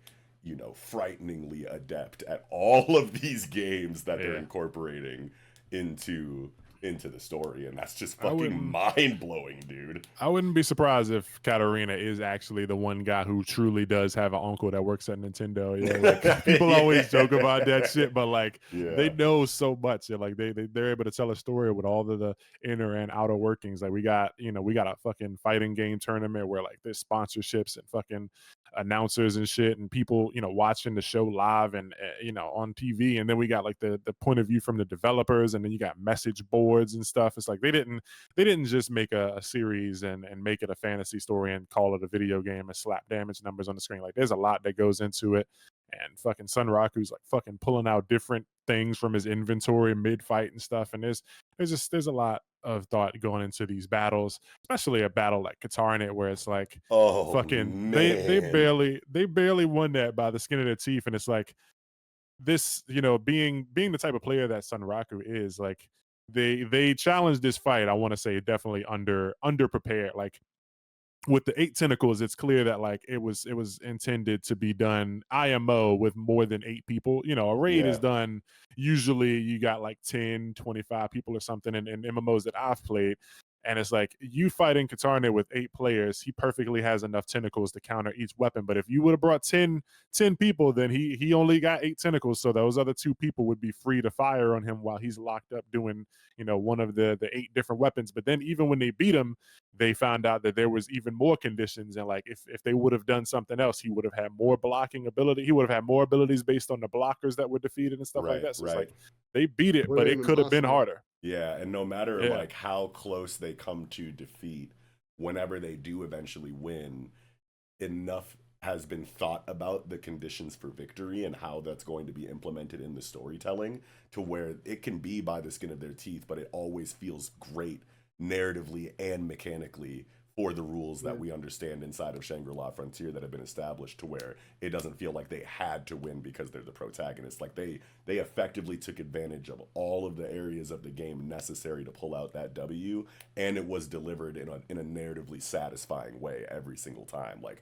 what Shangri-La Frontier is able to accomplish in these Colossi fights is something that I feel like we'll never see ever again in manga. Like Yeah. this is the video Yeah. gaming manga, and anything else that comes after it that's this good is going to remind you of Shangri-La Frontier. Yeah, it'd be And awesome if we got like if it just starts a movement of like actually good video game RPG and anime and manga. But then again, there's always the risk of this being really good, but causing a bunch of copycats to end up feeling like bland and hollow, like the isekai that have been around for the past decade. luckily this series is popular enough. It's steady gaining popularity. The sales are really actually very good for the series, and it's got an anime. Like they already announced season 3 is coming, and like this story is based on a web novel that has like we're about to talk about chapter 210, but the web novel is at like 900 chapters, Yeah. and Yeah, like this series could be as long as One Piece if it doesn't finish soon. yeah, like I can Almost. easily see this being a 500 to 700 chapter series and a story that ends up with like 8 seasons because I feel like they're going to go all the way. Like they're already about to start working on season 3. I feel like they're just going to keep going. Maybe they'll take a break, but I would not be surprised if we're in 2030 still reading Shangri-La Frontier and it's still That'd busting. be awesome. Yeah. Because it's like, yeah, we got the 7 colossi, but it's a video game, bro. You play video games and they come out with DLC, more bosses, more Yeah. fucking Plus, you more got mini games. even outside of the main shit, like you got motherfuckers that try to 100% certain games. You know what I'm saying? And Yeah. like that goes beyond like the scope of the narrative in game. So it's like if it's and Sun Raku feels like 100%er. You know what I'm Yeah. saying? So Yeah. it's like he's gonna be doing a He's lot more than grinding all just the these time. 7 colossi. Yeah. Yeah, that and like the fact that there's other games too. So like they could very well just like Sunraku could log off and just like get dragged into a whole other game for another 30 chapters after this. Like Right. it's very easy. That's what happened with the fighting game tournament, and it can happen That was again. so And freaking yeah, good. fighting Yeah. game tournament was fucking incredible. But They need to make that um, game for real. Like Yeah, Galaxia, the I need Galaxia it. Heroes, like I actually need Yeah, that game in the real world. yeah, would spend real money, I don't any care if amount. it's full dive. Like nigga, nah, like that could be on a console or some shit. I don't care. Spoiler, I actually just recorded a video last night talking about that. I'm be editing that in the next day or two. So Let's go. that's I a gotta thing make a that's video gonna on be that too. dropping. Keep an eye Yeah, out that on Yato's shit's solo channel for that. yeah, Mhm. that's some shit we really need IRL. But Mhm. yeah, man, it's just they get it, and I'm someone you were saying how much MMO experience and shit you got, and it's like I really live this shit. Like some people post, you see, people back in the day would talk about, yeah, I got 1,000 hours on Skyrim. 1,000 hours is like 41 days. And one of my characters on World of Warcraft alone, like you can type like /played and it'll show you how much time you played. One of my characters has 300 days played on it alone, and I got like 20 characters. Yeah, it's You like spend more I time was in that game than you have in the real world. Yeah. in the real trenches, bro. Really grinding, really PvP, and really doing all that shit, really raiding. And that's why this series hits so much for me. Because just like in this series, like World of Warcraft and I imagine other MMOs, when they have these big ass raids that come out and shit, and it's like somebody finally beats the brand new boss. It announces it to the world. It's like fucking the guild Calamity has beaten, the Lich King. Everybody on the server finds out. It's fucking fireworks in the sky and shit. Yeah. Everybody knows, just like in some Shangri-La Frontier. They beat Wazamon. Big ass bell dinging, ding-a-ling-a-ling-a-ling. Fucking Wazamon has been taken down by fucking, and it names everybody. Everybody in that bitch. Fucking everybody knows, bro. It's And then Stjernid. yeah. Oh man, I feel so bad for Cyger Zero. What'd you say? bro. You said it's a Tyrannid. Yeah, Stjernid. Yeah.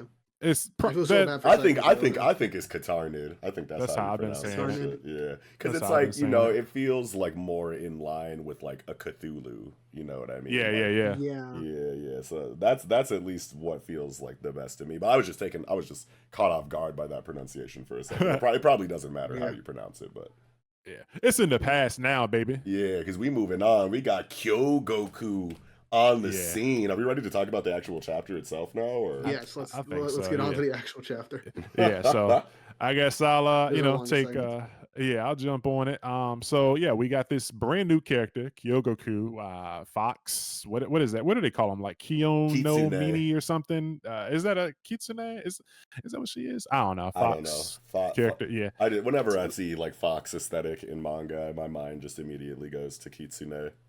Okay, I might have been thinking of the rabbit one or something, but yeah, this is Pencil Gun talking to another PvP god. So this is the type of shit that I've been waiting for. Something where like Shangri-La Frontier has kind of been focused on Sunraku and his gang for a while, and I want to see what the other people are getting up to, and like some more guild wars. People want these bosses. They want to down these bosses like Schwarzwolf or whatever. That's the guild that Kyogoku wants to crush. Yeah, so I try to take on Schwarzwolf on a personal basis. You like to take advantage. So like Kyogoku wants in on this battle, but like that group was the one specifically that wanted to beat Lycaon, Lycagon, and so yeah. like And the so now PvE they're elements have been fucking incredible in Shangri-La yeah Frontier. I just want to say that. But like as someone who comes to video gaming, at least nowadays, like in my life, and I'm not playing too many video games, at least in the last like, pretty much since my son was born. So like the last like almost decade now, I haven't played too many video games. I'm not the gamer I once was. But I specifically come to video games for the PvP elements. Like same at my peak and whatnot of video gaming, it got to a point where I'm like, okay, all this PvE shit is cool, but I don't get out of bed in the morning. I don't feel nothing yeah if I don't know that someone in the real world is trying their hardest to kill me in this game. You know what I yeah mean? Like that's what gets my Need the blood challenge. pumping. Yeah, like that's yeah what lets me know that I'm playing at like the highest level and makes it feel worth it to me nowadays or yeah whatever, you know what I mean? So if we're going from that, okay, it's been PvE up to this point. This Colossi shit has been, amazing that whole time. But like that's why when we went to Galaxia Heroes, I was so excited because that was straight PvP. You know what I right mean? And now that we're going back into Shangri-La Frontier with a focus on PvP, now I feel like more excited for what's to come if we are going into a Guild Wars situation. I feel a lot more excited about that than the next Colossi fight. Like Siegworm or whatever the fuck is next can chill. You know what I'm saying? Like yeah like you could save Yeah. that for chapter 400 plus if you want to. But like if we're going into some Guild Wars shit, like that's an area of Shangri-La Frontier that I can't wait to be explored because just knowing that there's like characters or a whole faction of characters that like come to this game and get excited about the idea of taking down other characters. You know what I mean? It's like Schwarzwolf is like obsessed with Lycagon. It's like we can't wait to take down that raid boss. But Kyogoku is like I can't wait to take down the guild that can't wait to take down, Lycagon. You know what I mean? And like yeah that's just like a really cool dynamic here. yeah, and then like we see that she wants to take down that guild, but Psyker 100 is the like leader of that guild, and she is Yeah. like rushing to go meet Sunraku. So it's like they're about the leader of the guild that she wants to take down is heading to where these two are about to head. So it's like Yeah. what's about to happen You here? just need like a healthy and diverse set of motivations explored for like why characters are coming to this game in the first place. It can't just all be we're trying to see if we can beat the Colossi before anyone else. It's like, no, I need other, a more wide variety of character motivations in a game this big. yeah Yeah. yeah. But So Anyway, I can't wait to see more of Kyo the Ultimate. yeah, I love that moment, yo. She's like super nerdy. I wanna see what I guess I feel like they're really a girl in real life, but I can't wait to find out like what they really are, like if they're a guy or a Yeah, girl. it's But just like that's a dude with a girl avatar. yeah. Wouldn't you I mean, a know in lot the of people voice do it. though?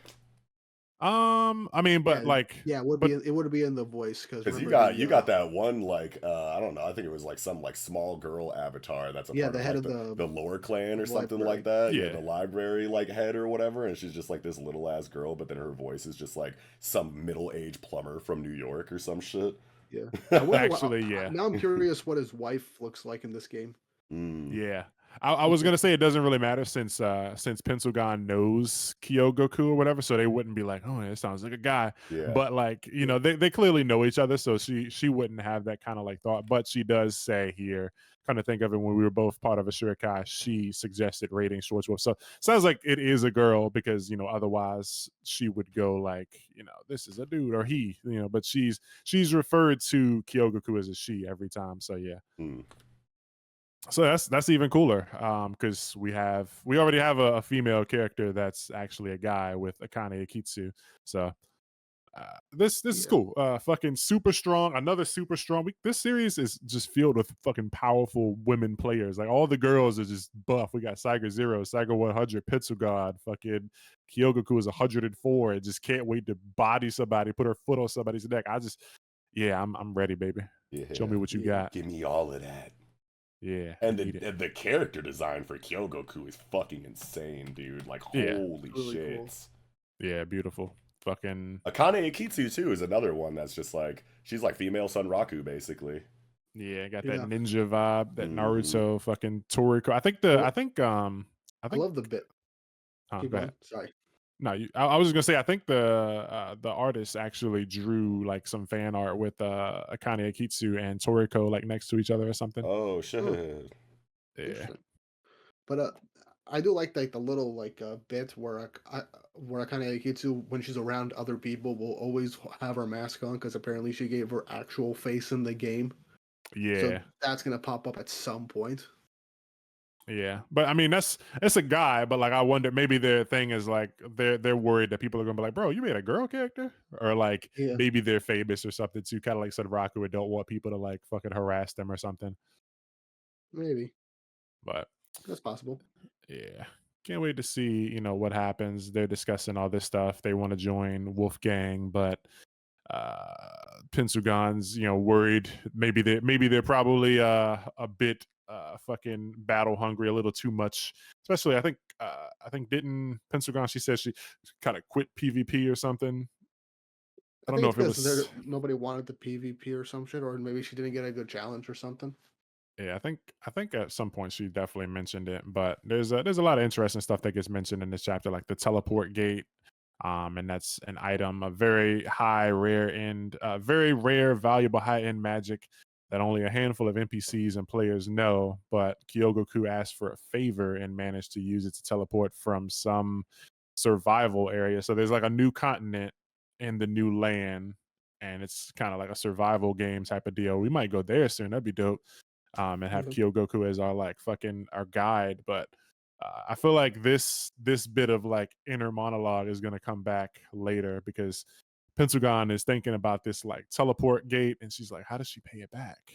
And then they kind of just move on to another point, talking about clans and stuff. I can't wait to see Kyogoku meet Sunraku and the rest of the gang. And then we move on to, later bits of the chapter. Saiga 100's looking for Sunraku and all the fucking male birds are flying and shit. So everybody, I wonder what they're like gonna ask him because what do you say to the guy like Sunraku when he beats the boss? It's like, how did you do it? Where did you find it? Can I join your clan? Like, what if these are all just people dying to like join Wolfgang? Oh yeah, no, the glazing is about to Yeah, be fucking insane. This is like the second official Colossi defeat that Sunraku has to his name. They're about to be glaze maxing this nigga, bro. oh yeah, Yeah. and more people wanted to join his clan.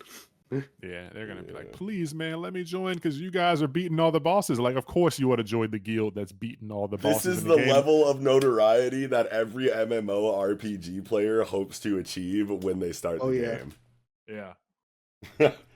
but yeah, yeah, It's like, I that want to scene be with a all the part of an ninjas attacking exclusive Sunraku clan was that hilarious. doesn't just let anybody in and everybody wants to join it, but it's just me and my team. It's just me and my people. All y'all could get back. You know what I'm saying? It's just me and the guys. We know you think we the best, but sorry, we not taking no applications right now. On to the next Colossi. Yeah, yeah, yeah. And then just it's a lot. Sunraku just getting all this mail, and just I don't think anyone knows like other than like the devs and the Animalia Guild or whatever clan. I don't think anyone yeah, else knows that he like challenged or met Lycaon and beat successfully warded them away or whatever, beat them. That's another thing you were talking about earlier, like with the whole stakes with the video game thing. And it's like you can't really in a manga like this where it's like a video game manga, like you can't like realistically, show us a fight like with Zaimon like twice because it's Right, like, all right, they know we know the mechanics, but like they still did it anyway with Lycaon. Like Lycaon was defeated, but not like defeated for real. So like yeah, they went away, but we still know that like we're gonna, we didn't actually win, so we're gonna see that fight again. So it's just right. cool to see that type of thing. hmm Every, yeah. Um, every Colossi so far that we've had, like an arc dedicated to the defeat of, has been handled in such a different way. And I just like love that about what Shangri-La Hmm. Frontier is doing right now. You know what I mean? Because like in MMORPGs, as different as, each raid boss might be, mechanically or aesthetically or like lore wise, it all kind of comes down to your team beating it like in a pretty like similar way. You got the healers making sure nobody dies. You got the tanks pulling aggro. You got the DPS running up on them and defeating them. And they might have little niggas that like spawn that try to distract you and overwhelm you while the big guy like stomps on you or whatever. And like that can vary from like dude to dude, but it's all just like grouping up and using your abilities and making sure that everyone stays alive long enough for the DPS to do enough damage to kind of defeat the boss. You know what I mean? yeah. And like Yeah. that's cool in like inside of video games, but in Shangri-La Frontier, it feels like there's so much more involved mechanically. It's probably specifically because it's a full dive game that there's more to take advantage of, because it's like you're actually there. You know what I mean? Yeah. So like that's one thing that's cool about it. But just like on a narrative level, it's like when you win against Wazaimon, it's like, okay, a part of the strategy was dying a bunch because we had rebirth tier jewels that allowed us to, you know, come back, and it was a time-based thing to where if you survived long enough, you went to the next stage. And then if you survived long enough there, you went to the next stage until you eventually defeated them. And then you get into Lycagon and nobody could die. It wasn't the same strategy of like, okay, using death to your advantage or incorporating death in the strategy so that you can beat Lycagon. It was like way different. It's like, oh, okay, we can't use that rebirth tier jewel strategy, you know, against this Colossi. So how do we do it without dying at all? You know what I mean? And then you get to, and then obviously they defeat it with the Armageddon plan or whatever. Then you get to fucking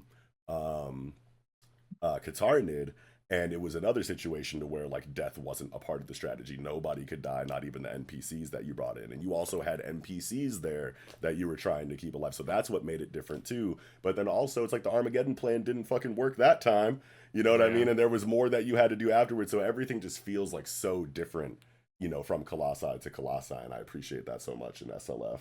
I also like that this was brought up when I was binge reading the series, that they brought up that the engine for Shangri-La Frontier for that deep dive is so good that it's actually able to influence people's actual emotions, like give them a false sense of security. I'm like, oh, I can't wait to see how this could be like used for future like Colossi fights, because it's like you inverted your actual feeling of the presence that they created for that game for Cyrnid, and I'm like, okay, if this was any other series, they could end up using this for like serious life or death arc. But in Shangri-La Frontier, they're definitely gonna use this to like emphasize like how hard these boss fights and how intense these fights are gonna end up being. And I'm like, okay, I'm locked in. I'm gonna be locked in for each and every one of these. Yeah, especially when you remember that they even mentioned that NPCs that die don't come back. So it's like, having Emma around is like she provides like a lot of firepower and access to things that you probably wouldn't normally have access to, and like she could die and then you would just lose that additional, you know, those fireballs and stuff like that. There's a lot that you lose when these characters die because they're gone for good. So it's just there is stakes there. It's just, you know, it's a video game, so you just got to imagine, like, as a player, you know, the stakes is really just like, I'm spending, you know, 10, 12 hours of my actual life doing this, and I don't want to like wipe on this boss because I've been, you know, working for a long time. I've invested too much to start over now. Yeah. So it's like, which I bring up the question, like, what would happen if, like, let's say whatever NPC ends up dying? What if that NPC is integral to the actual progression of like the game and the Colossi fights, or at least like to keep them alive? What would happen then? Are you just locked out, or is there like another quest you're gonna have to like luckily find that'll help you continue the actual world story? Probably that. I mean, I know it's jumping like back into the chapter, but we see that there's like a 23% progression of the world story after 24 got beat. Yeah, 24. But I think it definitely influences it. Yeah, I think it definitely influences it. Like if Emil dies at some point, then you lose, you know, access to like a mainline quest that would get you to go to this one place. But like there's some alternate path, like maybe, you know, not, you know, God forbid Emil's killed, but you know, maybe you have kind of like a straight shot to like a temple or something or a dungeon. But like if you lose Emil, then now you have to fucking grind 20 more levels and fucking do like these other 3 temples to gain access to the one that you would have had a straight shot for it. And it's just like it's stuff that just takes a lot of time as a player. So like there's stakes there. But I love. I was really wondering how much percent we would gain. So we went from 0. I think we were at either 0 or 2 when the story first started, and then we jumped to 12 when Zaman was beaten. And then I don't think they showed a percent for Lycaon losing. So either she that wasn't didn't like officially defeated. Yeah. So either that didn't give us a percent, or like it's just the quest moving forward. Yeah. So beating Katarnit took us to 24. So what I'm saying is I don't know if that was a straight 12 from 12, or like maybe beating Lycaon gave us like 3 and they just didn't announce it, and then we went from 3 to 24 type shit. But it's probably just 12 and 12 per Colossus. 7 colossi. What is that? 12 times 7. What is that? Fucking 80 or I'm not something? the math guy. 12 that's times 7, 84. 84. Yeah. So They even just throw even ahead. So Bahamut yeah, is going to give you that like difference to make it 100, right? maybe. Plus, I mean, there's still Yeah. story content and stuff, and I'm just thinking that like at some point they're gonna drop a DLC and like say for example they beat 5 colossi and like the progression rate is at like 62, but then they drop a DLC and then it drops to 30 again. Yeah, It's like, yeah, yeah, because we It'll added be a bunch interesting. more content. yeah. Yeah, I want to see Yeah. stuff like that, and I hope they do it. But speaking of dropping more content, we got the devs, man. Again, it's nice to Yeah. always see these goofballs. And that's specifically like Sanraku's what true rivals. that's specifically what like the chapter title is like, in reference to behind the curtain or Yeah. those who are called God is specifically Yeah. in reference to these developers, which is just cool because like they definitely have that like, we're the ones who created this shit. We're the god or like, Oz behind the curtain or whatever, what have you. And like them specifically looking at Sunraku like, all right, motherfucker, you think you can just come in here and beat all of our colossi? I got something for you, buddy. Like that's like the vibe that it's kind of like Yeah. giving off towards the end of the chapter. I like how every time like something big happens in the game, the story writer that came up with the concept and story and characters for Shangri-La Frontier was like, okay, let's make them even stronger. Yeah. Yeah. And I'm like, okay. Well, yeah, because they beat hilarious. Wazaimon out of order. That was the Yeah. thing that when we first saw the developers, they were like, hold on, wait a minute. You said they beat Wazaimon already? He's supposed to be like the third Colossi they beat. But Or he the was the midway first point. one? Yeah. Or something like that. Which I believe, I think Yato, I think you posted this on Twitter at one point, and you're like, wait, you're telling me that Cyrano was supposed to be the first one that was supposed to be defeated? Oh, Yeah. This was guy is it? busted. Yeah, I think so. Wait. I think he was supposed to be the first, but I think they buffed him and like just. I think Oh, after the defeat of Wazaimon, they were like, okay, well, since he Yeah. was supposed to be Oh, the yeah. first one and they didn't beat him, let's make him a lot harder since he's now going to be out of order and coming after the first one that was actually defeated. Okay. Yeah, because they're talking about it here. I told you we should have implemented my original proposal, and it was like he was supposed to be even stronger, but like they tweaked it, and she's like he's not easy at all. I made him into a great, super annoying bastard of a boss, and you were okay with the fine tuning. So like they definitely tuned some stuff, and there was an update that dropped that like addressed like fucking monster like attack patterns and stuff when they beat Wazaman. I remember specifically for that, but I think it was Wazaman was supposed to be 5th, and I think they said Katarina was supposed to be the first. Yeah. But yeah, when you look at that, it's definitely like, how the fuck were they supposed to do this? So it's like they had to have like just change some things after all that. But it's good to see that like they don't want to cheat or do anything crazy. They're still trying to have the game be respectable. They don't want Right. to sacrifice the integrity of their design and stuff like that. But They don't want to let their pride get too involved to where you're like taking away like immersion related stuff just so that you can feel like you didn't lose to a game to one of the gamers in the game. Yeah, because like at the end of the day, the point is still for the game to be beaten at some point. But like, damn, you guys are doing this shit kind of quick. Yeah, and like speaking of the gamers inside of the game, on like page like what is this? What page is this that I'm on? I think it's the last page. Yeah, page 18. Yeah, it's the last page. Where old girl is like got her like phone out, like it has the folders of all of the characters that she's looking at. Let's look at some of these names. Saiger 0, Saiger 100. Obviously, we know them. Fucking Arthur Pencil Gun, we know that one. But Cashew Nut and Deep Throater. Deep Throater is nuts, bro. Deep Throater. This is the type of shit that I be seeing in Destiny where like they allow people to like change their name to whatever, and so like we just in Destiny there just be people walking around naming themselves like Mara Solves Underwear or like fucking Ikora Ray's Foot Pillow and shit. Like they just be having crazy ass names. I'm like, bro, like God made a mistake making y'all, bro. Right, like Deep Throater is in the game. Like that's a fucking insane name. Well, imagine that's an actual character that becomes part of the main cast. I don't think you show that name without showing the character. Like I think we see all these niggas. Some people are just like that. Cashew Nut and Imran and Deep Throater are about to be characters that we meet in this game. Yeah, we about to meet Deep Throater. That's crazy. But I loved all the instances with these main game devs. It's always hilarious to see them because I remember watching this old isekai like back at the start of COVID where like the MC just unintentionally just became the most broken character in the game, and they're just panicking to just balance this shit out because she's breaking the game unintentionally because she's just doing random bullshit. Hmm.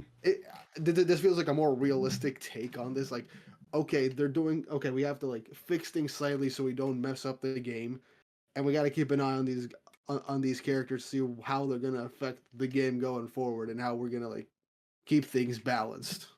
It's also kind of a breath of fresh air seeing these game Yeah. devs, act the way they do, just coming from stories like Sword Art Online, where I'm pretty sure the game dev he like wanted to create like a utopia, like another world for people to actually go to or something. I can't remember. It's been like 10 fucking years since I read it, but he was definitely not on the same type of shit as them because he made a world and.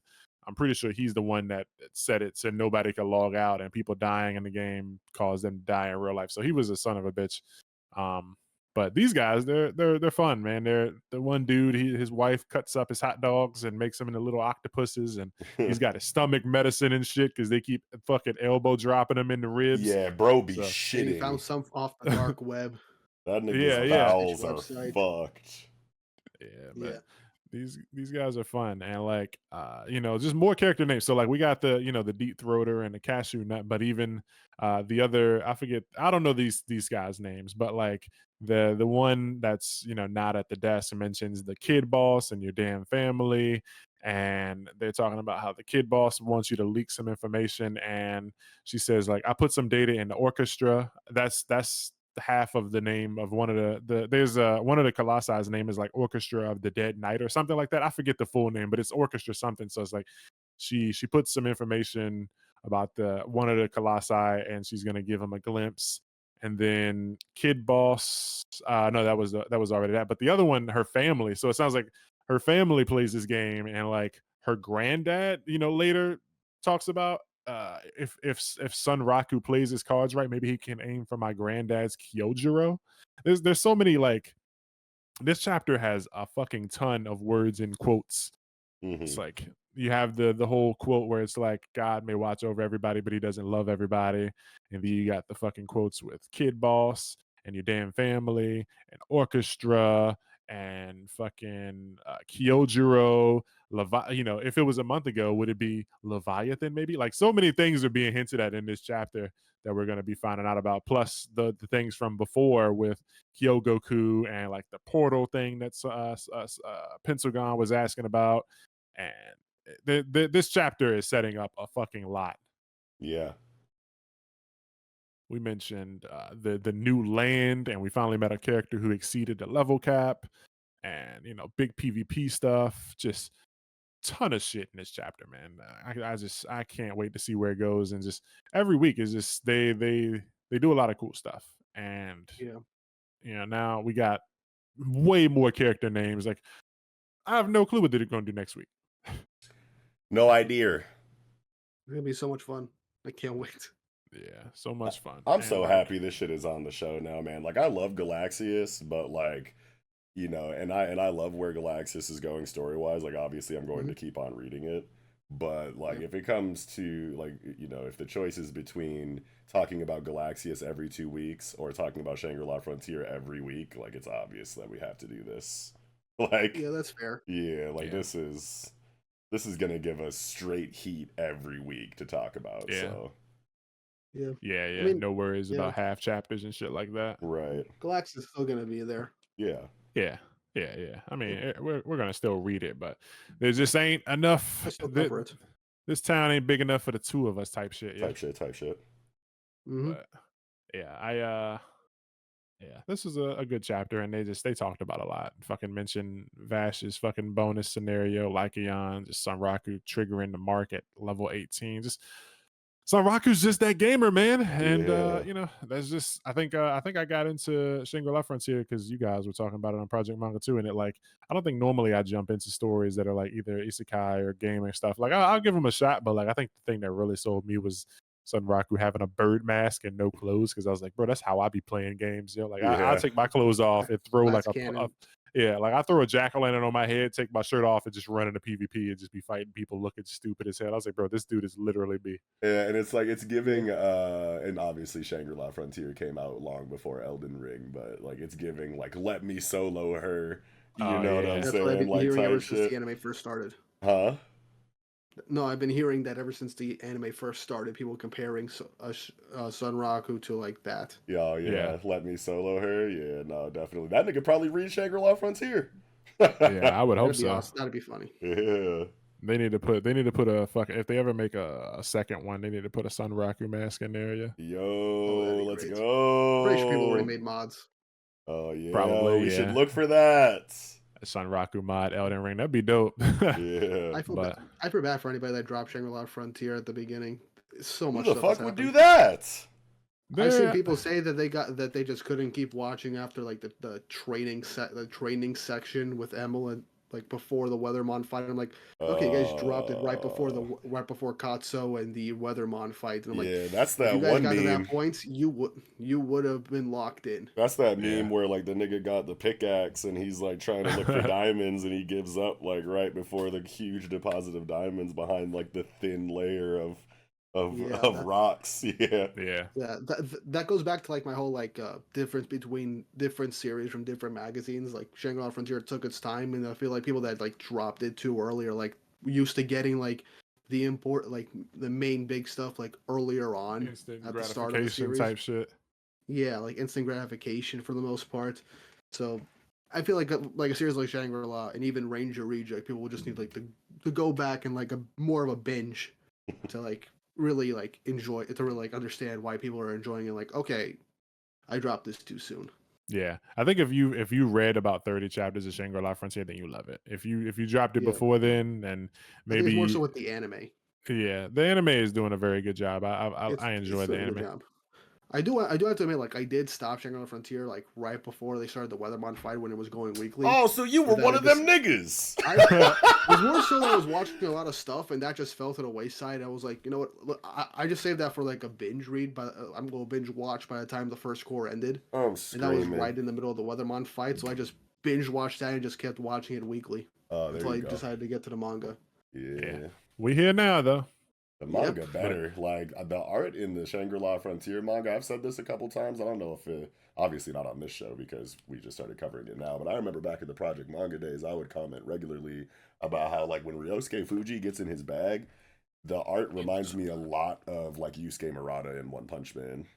Yeah. Oh, Yeah, like yeah. it reaches those kind of peaks sometimes. Like you're not going to get those insane like photorealistic like double page spreads where you know like it feels like 3D like real life like you know photorealism or whatever that Yusuke Murata can do, but just like on just like the effects and like art The style, detail, like yeah. the detail, you know, and I whatnot, love what like in motion and like in the action and whatnot feels very you know One Punch Man-y to me sometimes. Yeah. I love when a mangaka just decides to just like, okay, for like these big moments or these specific moments, I'm gonna lock in and put as much detail as I can to emphasize things. You're like, yeah, I eat this shit up. Yeah, Yusuke Yeah. Murata's different. That nigga draws like he can't Yeah, control his power. Oh my god. For real. Like it's like that Yeah. nigga got fucking crazy. He's redrawing the same arc. Saiyan cells flowing from his ass, huh? Yeah. No, he's doing I think a second or third redraw of the current arc from the beginning. Again, we've been in the same arc for like 2 years now, Yeah. and he just redrew it again. Damn. Yeah, nah. Who got time for that? Yeah, just him. Apparently him. That motherfucker Yeah. got 26 hours in a day or some shit. For real. But and he has an animation studio. I He think unlocked 2 extra hours somehow. I think that'll probably do it for Shangri-La 210. What about you, Knox? Oh, I'm good for sure. Weep. I talked enough. Okay. We squeezed out a healthy bit of juice from this very chunky orange. So hopefully it was delicious. That is Shangri-La Frontier, chapter 210, Behind the Curtain, or Those Who Are Called God. Now jumping into Ichi the Witch, 22nd Hunt, Mentor Pupil Blood Contract.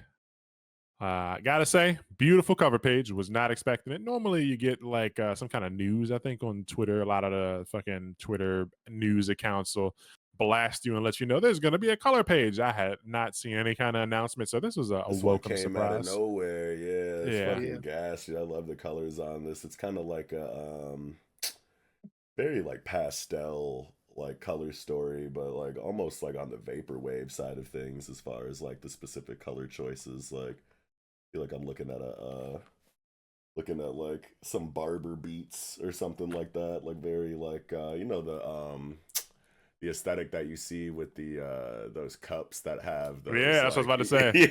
The yeah fucking 90s cups with the yeah fucking circle and the swiggle on it and shit. yeah the like Yeah. pink, green, and like blue squiggles on the cups and shit. In Yeah, living color. Yeah. very yeah, it's very pastel vaporwave aesthetically.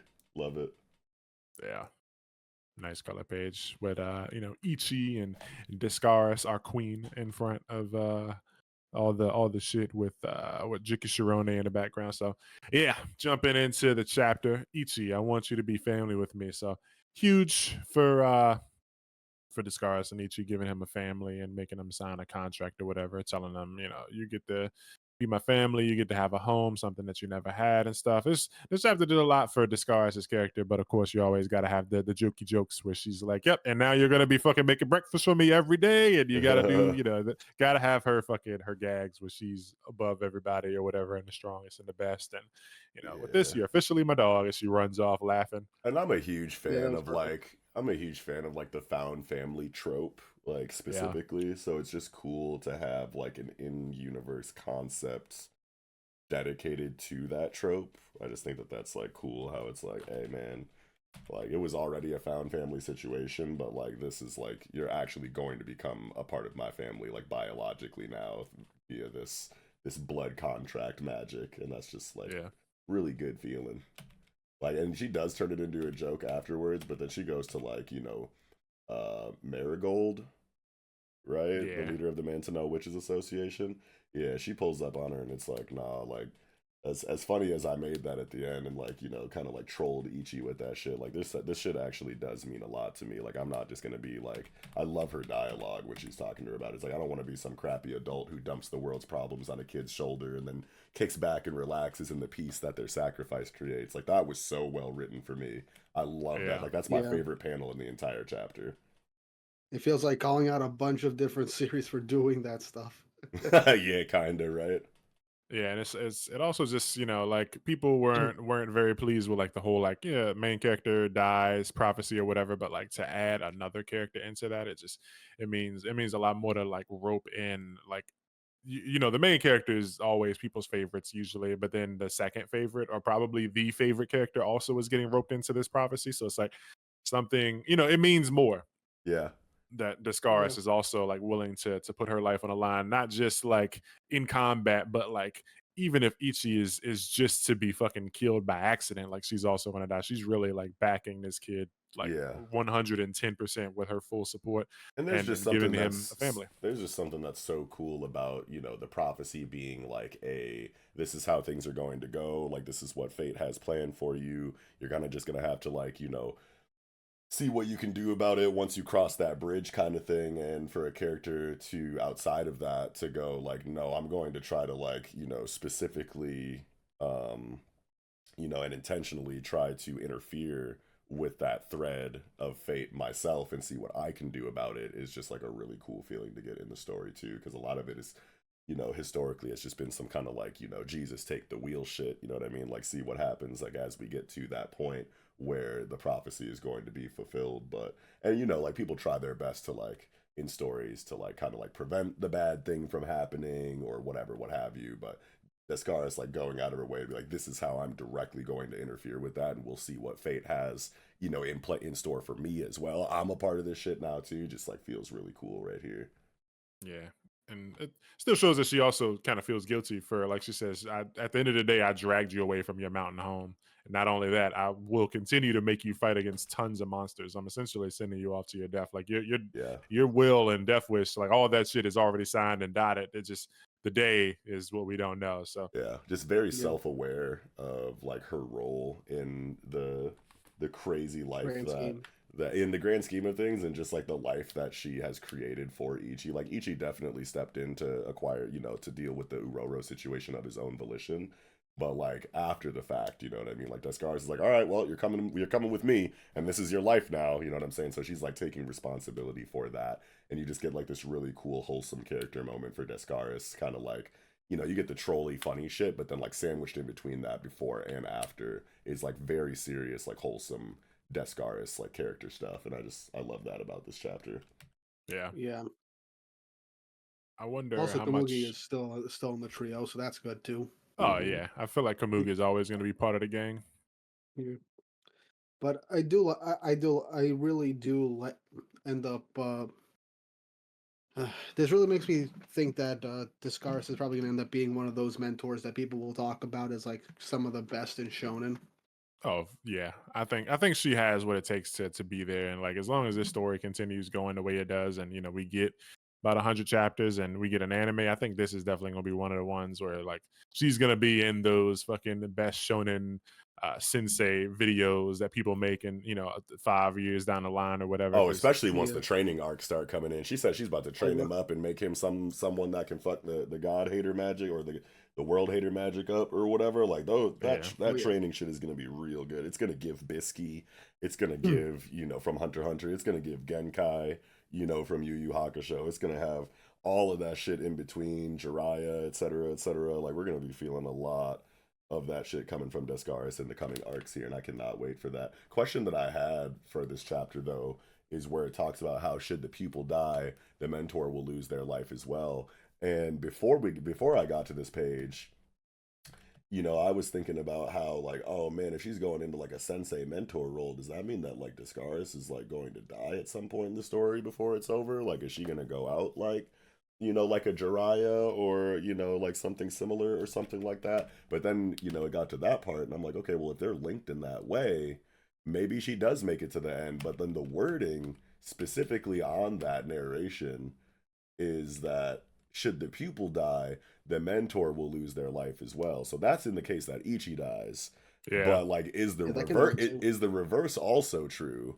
I don't think so. If the writing isn't there that specifically says that, right? So if Descaris dies, does Ichi die? Probably not. So I think that there's still, you know, room for that possibility in the future of the story.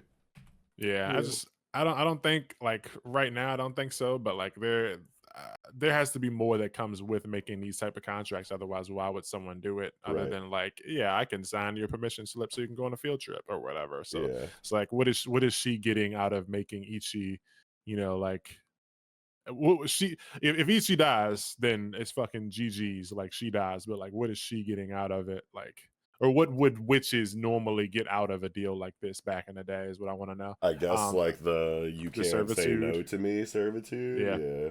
So I wonder with that though, like, is it to the level of like Inuyasha where like Kagome be like, sit boy, and fucking Inuyasha just slams into the ground? Like, if she says that'd be something, is hilarious. yeah, will he like actually be forced, or is it just like if he doesn't like if she says like take out the trash and he like doesn't do it, does he get like a fucking headache or something? I want to know like, is he gonna be kind of like forced to do the thing, or is it just gonna be like his body might like have some pain, or maybe he get electrocuted or something? I want to see how far the pupil has to obey the mentor in all things, how far that goes. Yeah. I would love it if it would just like start out as something comedic, but then be used to just rip your heart out. Like let's say Descaris tells Ichi to leave her in like like a very intense situation I for his was own just safety. thinking about Oh this, man, bro. I was yeah, literally waiting for my moment to speak again so that I could say exactly what you're about to say right now. It's just like I a was thinking it. super heart-rending moment where like everyone's lives are on the line and Ichi is like trying to fucking, you know, throw himself at the threat, and Descartes is just like, I command you to leave and survive.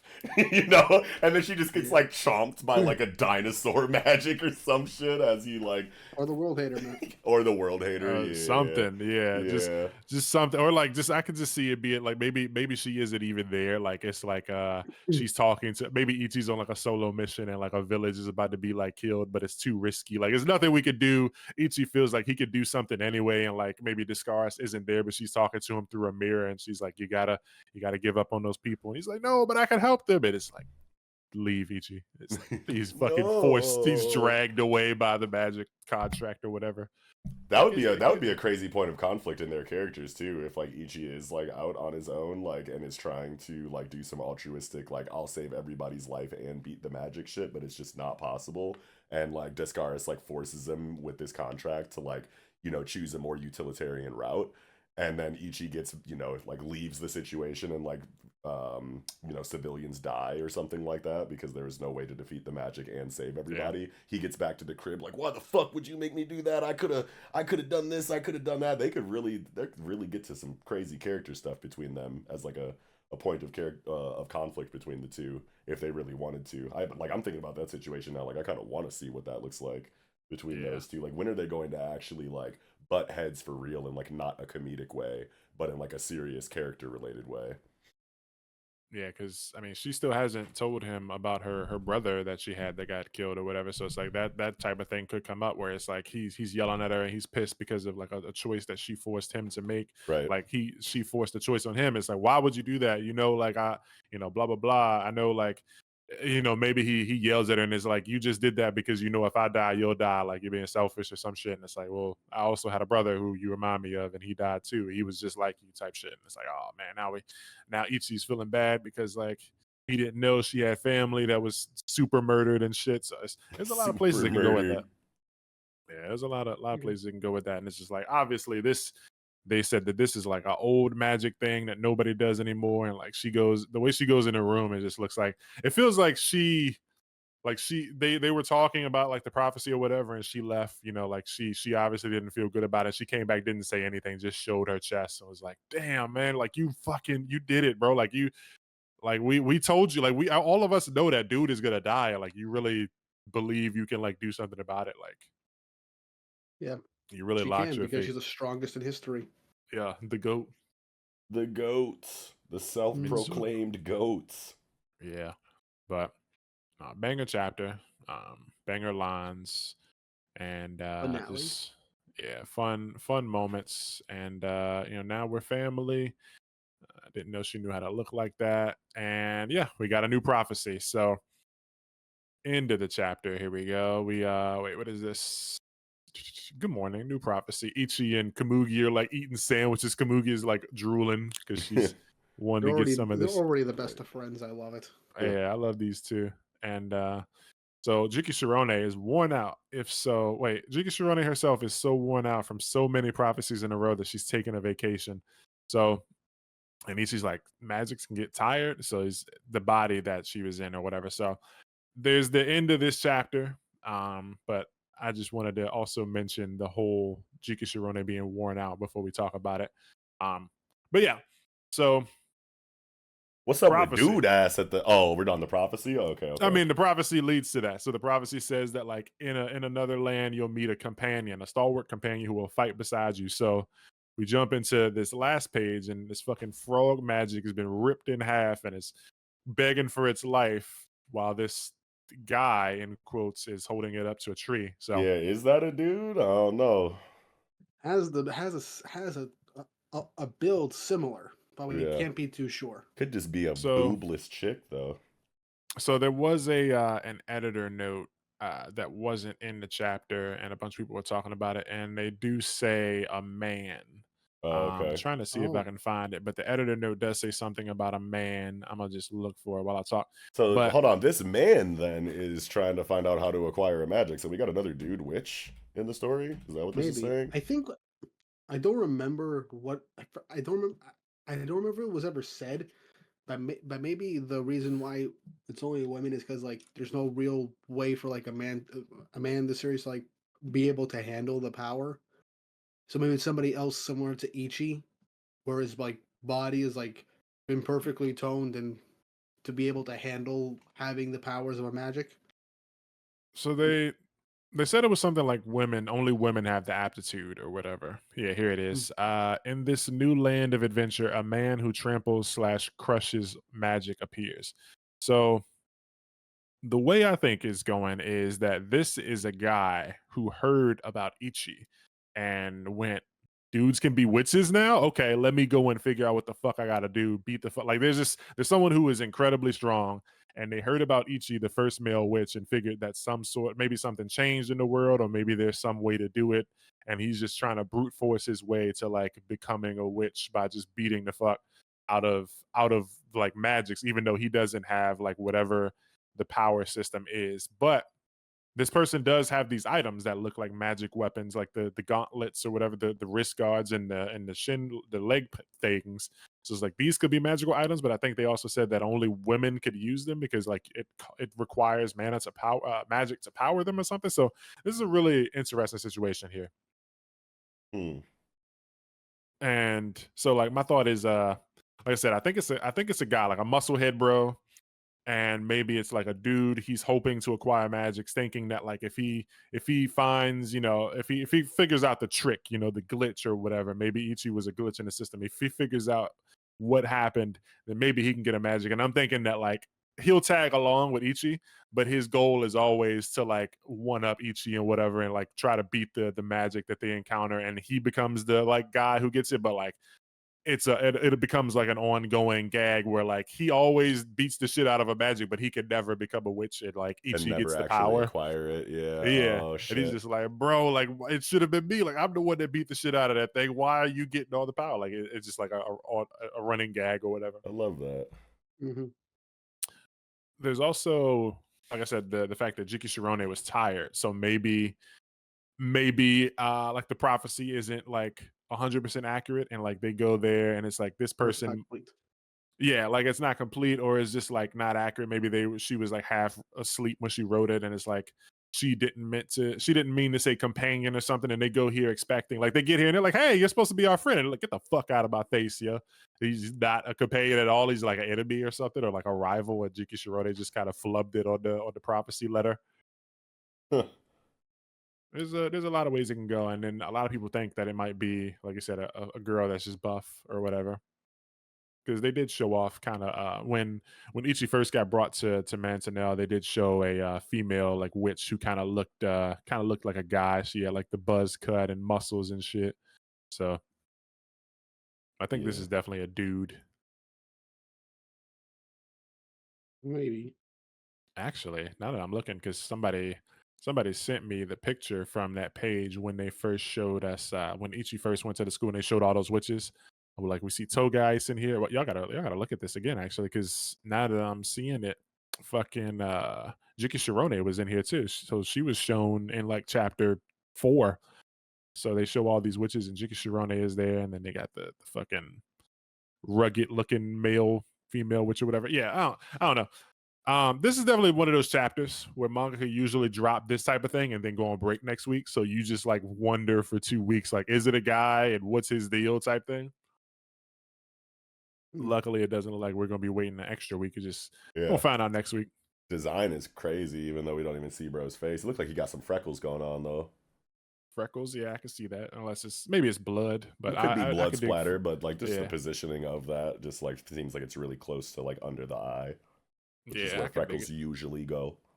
Type shit. But Hmm. yeah, lot in this chapter. We got fucking blood contracts and we got beating up magics in the woods, and I'm all for another gang member joining the crew and just meeting more characters and shit, because it's still been kind of like close. The circle's been tight knit, so I'm ready to open that up a little bit. Yeah, I can't wait. I can't wait to see how this is gonna play out. Oh yeah. Yeah, imagine like Ichi's got to fight this guy or something, and he's just like not fucking, even without magic, he's like keeping up with Ichi and throwing crazy hands I and shit. love characters like that in stories with superpowers who like doesn't have access to the power system but is still a problem. Yeah, and Yeah, he becomes like a Kuwabara, but like not an idiot or something. He just it, fucking it it's the classic hero's misunderstanding. Every time you meet a new character, they're gonna fight. It's a shonen staple. I can't. It's gonna be fun.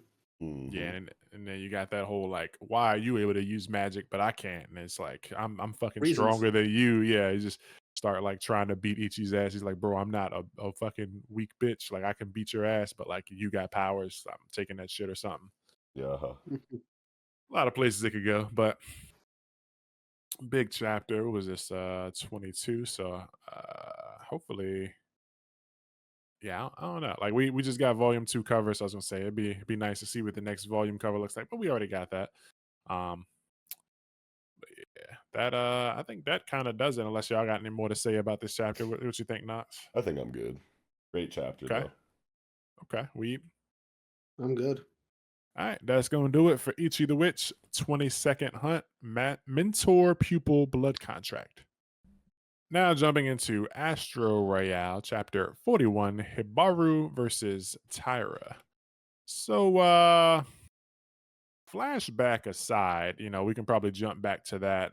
But I just want to skip and start, on page 3 and say that I am actually pissed because Yeah, they I they off-screen bros was fight. I was looking forward to this, and I was even saying, like, literally last week and probably the week before that, in on the podcast, and even in group chats, I was like, man, Ken Wakui can probably like redeem himself and like turn this whole thing around and make me care about this tournament by having Kogane Godai, be a badass, beat somebody to death, rip him in half, and throw him in the fucking crowd, and be like, that's gonna happen to you. Point at Hibaru or some shit, You bro. are next. That scene Yeah, in Bloodsport. bro. Yeah, fucking Uh, point at him like Shang Tsung or some shit. Your soul is mine. Like, bro, like give him the dirty look, but instead we just get Kogane Gode wins round 4. We don't even see him. Like he doesn't even look at the camera. Right. He's just one panel. His fight was off screen. I am It's like, very pissed. cool, you're saving him, he's but probably like you yeah. didn't have to. I mean, what like You could you're just saving show like a him. sliver, You're saving him just so a that you sliver. could show us like the events of this chapter. And like, I don't know, when I first started the chapter, I was like, oh, okay, cool, we're gonna get some flashback, we're gonna get some real writing. It felt like they kind of just like glazed over and breezed past this flashback. You know what I mean? And like, I don't know, it just feels like this chapter was kind of like all over the place. It didn't feel like we spent enough time in any scene, in the chapter. You know what I mean? Yeah. It jumped back and forth a lot. Yeah, it jumped back and forth, and for the story of the chapter to just feel like chaotic and like incomplete. You know what I mean? And I know that it's an ongoing story, and there's probably more storytelling to be had, but like, I don't know. It just felt like it was just like all over the place, man. Like I love the double page spread into the fucking like crazy like knockdown or whatever that he had on Tyra, but like everything just feels like we're not spending enough time on anywhere that we kind of like focus on throughout this chapter. Yeah. You know what I mean? It's like the flashback felt quick and didn't really communicate too much. And maybe there's going to be more flashbacks dedicated to these guys' like relationship from before the story started, and like fine. But like in the meantime, it's just like, okay, what purpose are any of these scenes like really serving? You know what I mean? And are we spending enough time on those scenes to really sell that purpose? And it just Yeah. felt like, we moved on too quickly from everything that they were trying to do in this chapter. Like the fight felt quick, the flashback felt quick. Obviously, Godai's fight felt quick because it was off screened. Yeah. You know what I mean? And like, okay, one thing that was cool is that Buddy said Dad will die in a year, and he was like, "Oh, you poisoned him," and we were talking about that possibility as far as like how they killed the dad, because when it was introduced that the father died, it seemed like he was in a hospital bed, like dying of some kind of like natural illness or disease or something like that. And we were talking about like, okay, well, if he was murdered, how did they do it in a way that made it seem like it was like an organic death in a hospital? And I think we even brought up the idea of them poisoning him, so we get that confirmed here. But this just feels like, that was a mystery that was set up to make us go, oh man, what's up with that? Just for it to be like the most obvious answer. Oh, you poisoned him? Okay. And then we kind of move just on wasn't from presented that. too well. Yeah, it's like Dad will die in a year. You poisoned him? Like there's no going back for me now. It's like, all right, well, still, you're gonna be the next boss.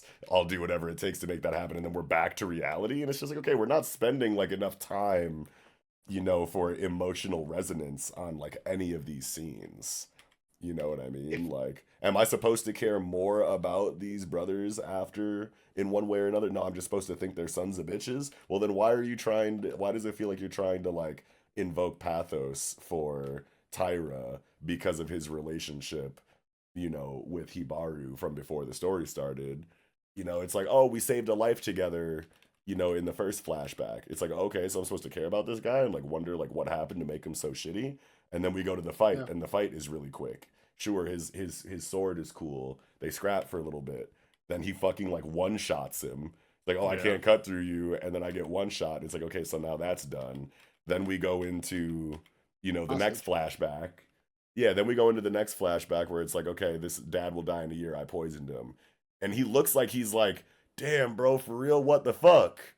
Why? Like, it seems like he's going to be like, why would you do that? And there was going to be some like real like character conflict here. But then the next page is like, all right, well, whatever. I'll support you no matter what. And Yeah. it's like, oh, okay, wait, you actually suck?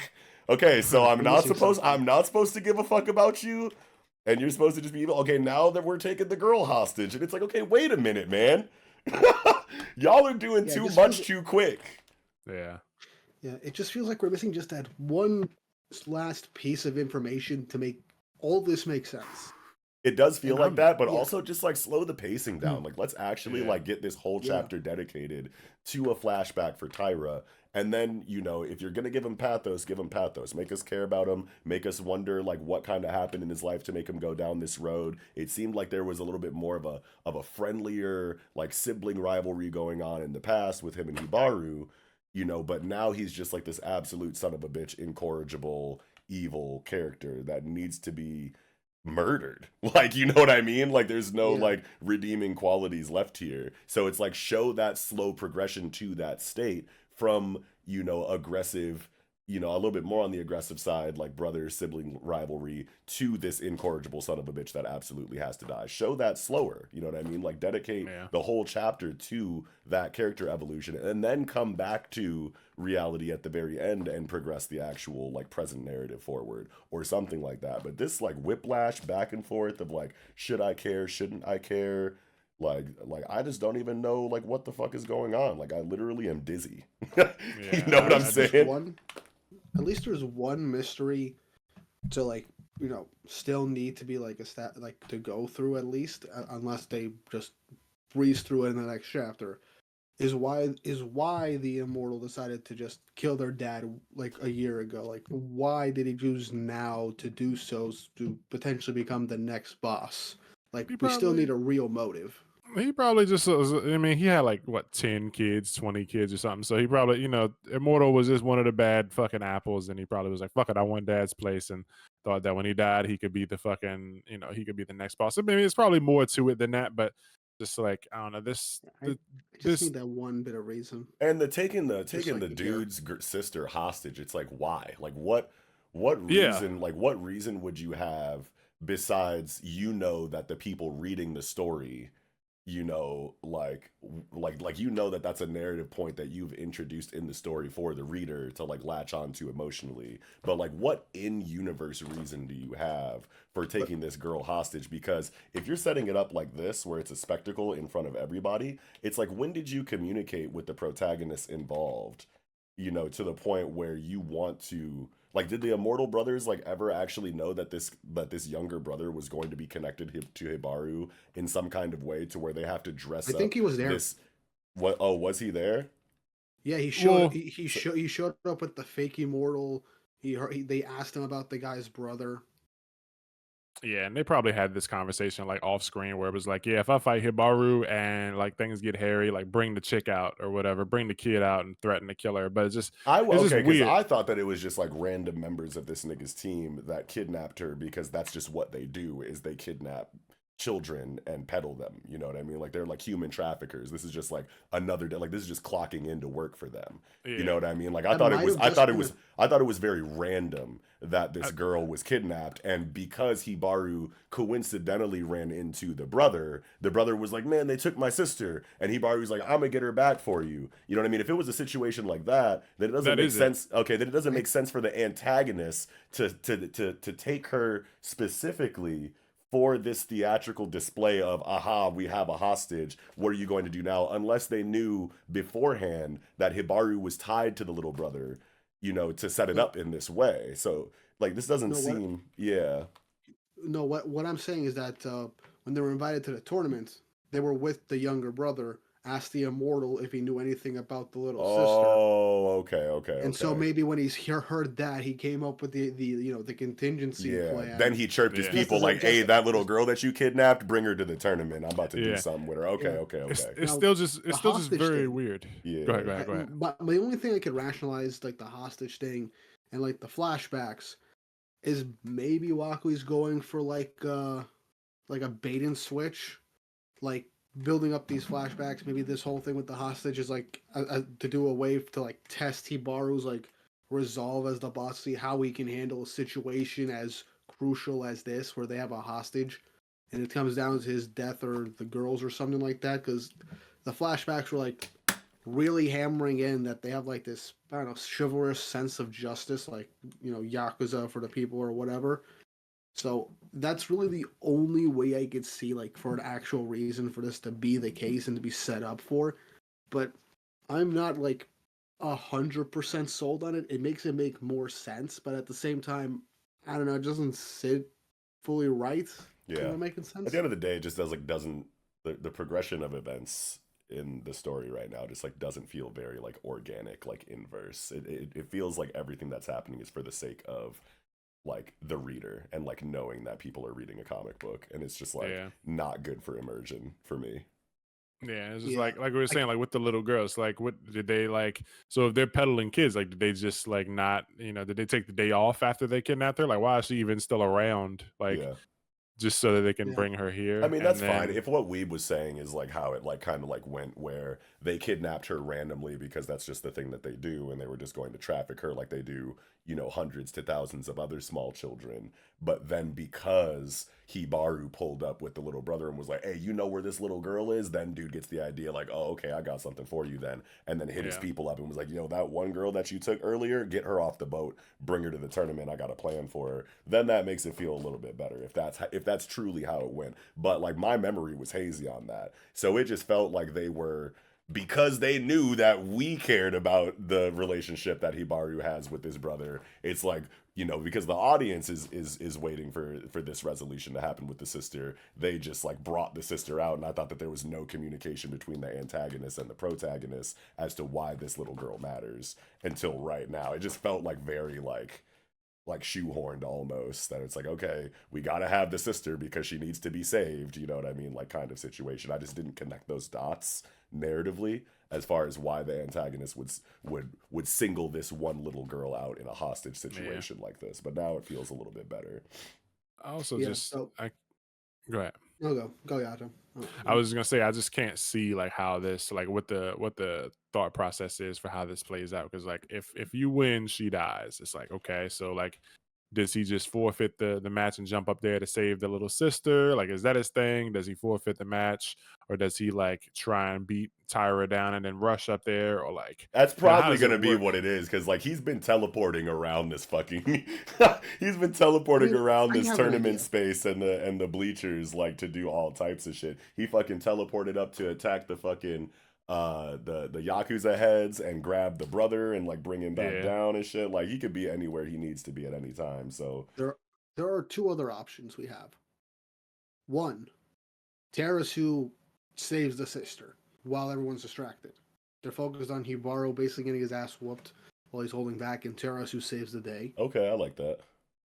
Or the entire tournament gets upheavaled by Shio's showing up, since his guy's not winning the daybreak or he's just gonna be like, fuck it.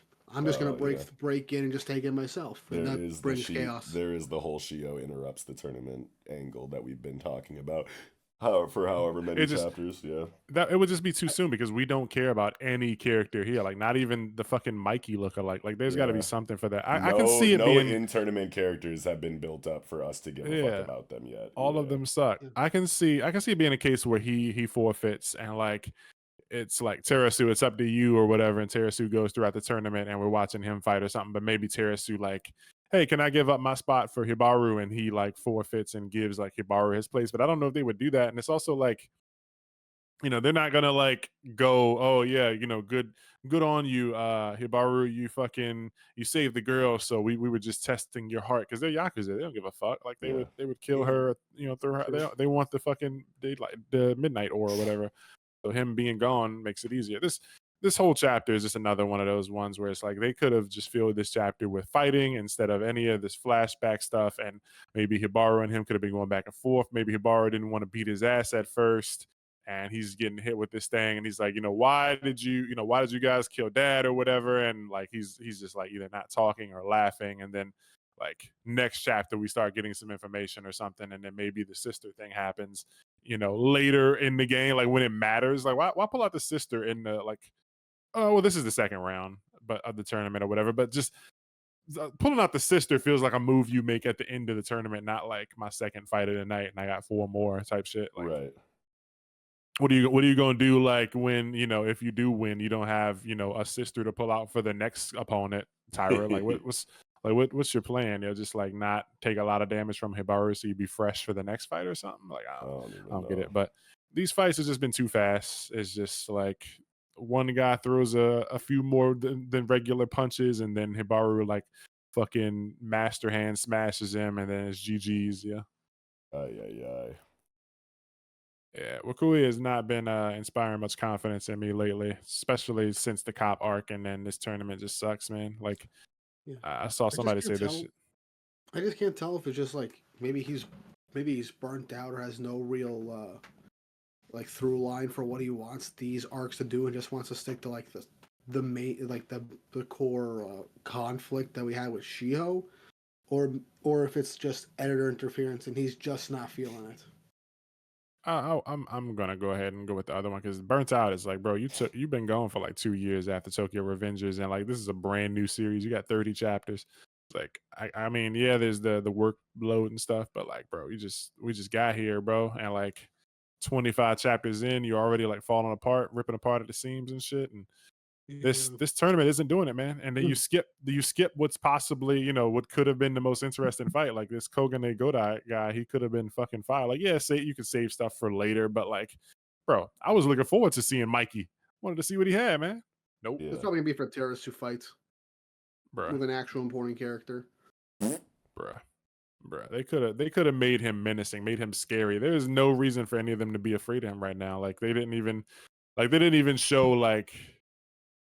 Yeah, like They Terasu's tussled looking for and he's 2 seconds. He fucking Yeah. stole off his ass and immediately turned into a one bitch that panel. needs to fucking take a hostage. It's like, man, Yeah. like you can make these niggas more competent than that. I'm just saying, like the Kogane Godai situation, like he wins his round, and then like Terasu's right there. He's like, now time for the semifinals. It's like nothing happened in that match to make this dude seem scary as fuck. Like, Oh right, yeah, Godai, yeah, like if Terasu was like, whoa, that was a kind of crazy fight, like something to hype yeah. up this Mikey Nobody guy. made a comment on the fight itself. Like, Yeah, they skipped it, and then the comment on that fight was, now it's time for the semifinals. It's like, bro, huh? Like I wanted to see that fight. yeah. And if you're not going to show the fight, at least show like a reaction to the fight that lets you know that this nigga is bad business. Like the dude's just like on the ground, knocked out, and he's just standing there, and you don't get like a holy shit, that was an overwhelming victory. What kind of Astro did that dude have? I didn't even get a chance to see it. It was all so felt like he didn't get any kind of reactions like that. Yeah, Or Kogane nothing. Godai. It's just like, oh yeah, by the way, he won. Okay, moving on. And That it's like, panel of Hibaru like doesn't even have to be there. That just could have been a bigger panel for Godai and like standing over some like dude who's beating the fucking bloody hell and back. Like, yeah, they This could have did so much more with that. yeah, this shit just feels so chaotic and all over the place and like passionless, low key. Yeah, and like I said, this story, it feels like he's got a checklist where like Ken Wakui goes through these fucking like he's got things that he wants to do, but every time like at the end of the chapter he almost forgets, where he's got to have his like good boy moment where like the MC is like doing his thing where he's standing up or whatever, and it's like, I won't let you do that, or it's my ninja way, you've completely lost your way, I'll never lose to someone like you. Like he always has that like checklist. And another thing, like, bro, last chapter Tyra beat the other guy. So literally last chapter we saw Tyra, and then we go into Tyra flashback, and then skip Godai's fight, and then it's Tyra versus Hibaru. Bro, you could have gave me some kind of buffer in between, bro. Right. Tyra, and Hibaru stops him, and he's like, I'm gonna stop you guys. He like catches his katana or whatever in the crowds. He's like, I'm gonna be the one to crush you. Next fight is them. Yeah, Okay, it's like, okay, after a chapter like last chapter, you could have focused this chapter on the Godai fight while sprinkling in, character and flashback related stuff for, Tyra and Hibaru to further flesh out that relationship before going into their fight. You definitely don't have to like, make it the Kogane Godai like show. Like you could just show him you know, as a physical presence in the tournament, and then give him his character writing like later in later fights. You know what I mean? Like you could focus on him and his fight on the physical level, and then pepper in character and flashback related stuff for Taira and Hubaru leading into their next confrontation. That would have been a way better way to structure these next couple of chapters without making it feel like they're literally just like breezing past all of these, you know, moments that should be a lot bigger. But like I was saying at the beginning of the review, it's like we're not spending enough time in any of these scenes that they decided to give us in this chapter. Like everything feels so glossed over and weirdly paced that it just like I can't emotionally connect to anything that's going on. I would have loved it if like I would have loved it if we got to see like the Kogane Godai fight, but like while it was happening, it was just Hibaru kind of like in his mind thinking about like Taira and the family. That's what I'm saying. Yeah, it's like he could have been like not paying attention and the fight's going on and like crazy shit's happening, and then the bell rings and he's like, oh shit, what happened? I wasn't, and then like Teresi's like, bro, this dude was serious business. He's like, bro, I was zoned out. I was thinking about like that and stuff. Like while the fight's going on, so we see it. Right. But Hibaru just completely misses dude, you know, fucking road dog and that would have been so good. Like it could have been so much more, but instead we just get like flashback. Like they could have been 2 pages. The flashback at the beginning could have just been fucking Godai beating the shit out of the dude with Hibaru kind of like zoned out while it's happening, and then the bell rings and he's like, oh shit, what the fuck, I missed the fight. Yeah. Wow. The chops ain't there, man.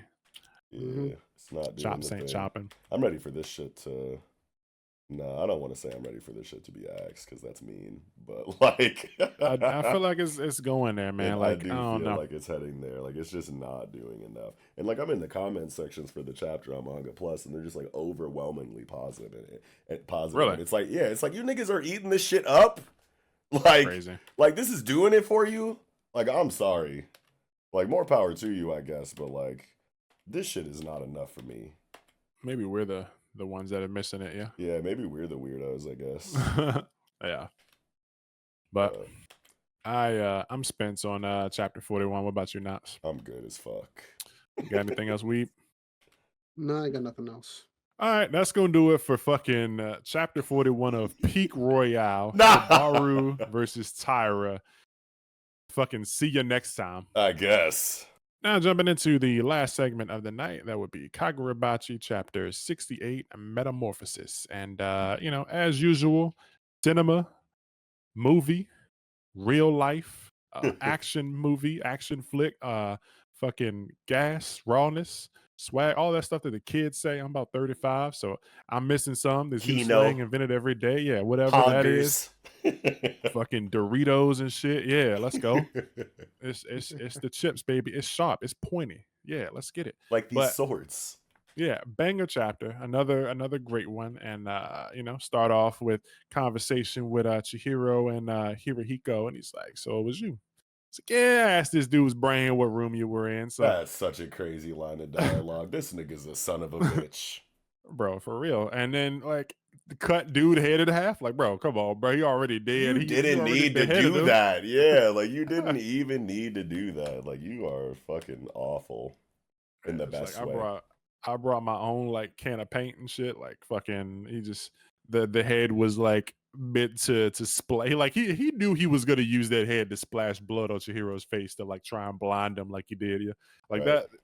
That's why he brought that head with him. He's a sicko, bro. And he gets splashed in the eye, and then like immediately he's like, "Okay, hold on, wait a minute, this is a distraction." And you can see that he blocks the fucking sword that Hirohiko tried to sneak to the leg of Samura's daughter. He's like, "Oh, okay, all right, yeah." Boy's slimy, and then this is one of those chapters where you got to visit those the memes where it's like hard work versus talent and shit. Because bro, what? Bro is fucking flipping the sword behind his back and swapping, you know, freely in any combination, along with moving instantly through the opponent's blind spots. He's like tossing the sword to himself. Yeah, this is like developed like this is a fighting style that's developed through like straight instinct. Like this is like, you know, a fighting style developed entirely from like the personality of Hirohiko, which is like what feels like really fucking crazy about this. Is like this is what his sick and twisted ass mind came up with, you know, off the top, like as a swordsman, just because of who he is. You know what I mean? Like Yeah. this is not something he practiced or was taught by somebody or learned. Like this is just what his body told him to do with a sword, and that's fucking insane. He's Yeah. doing his own thing.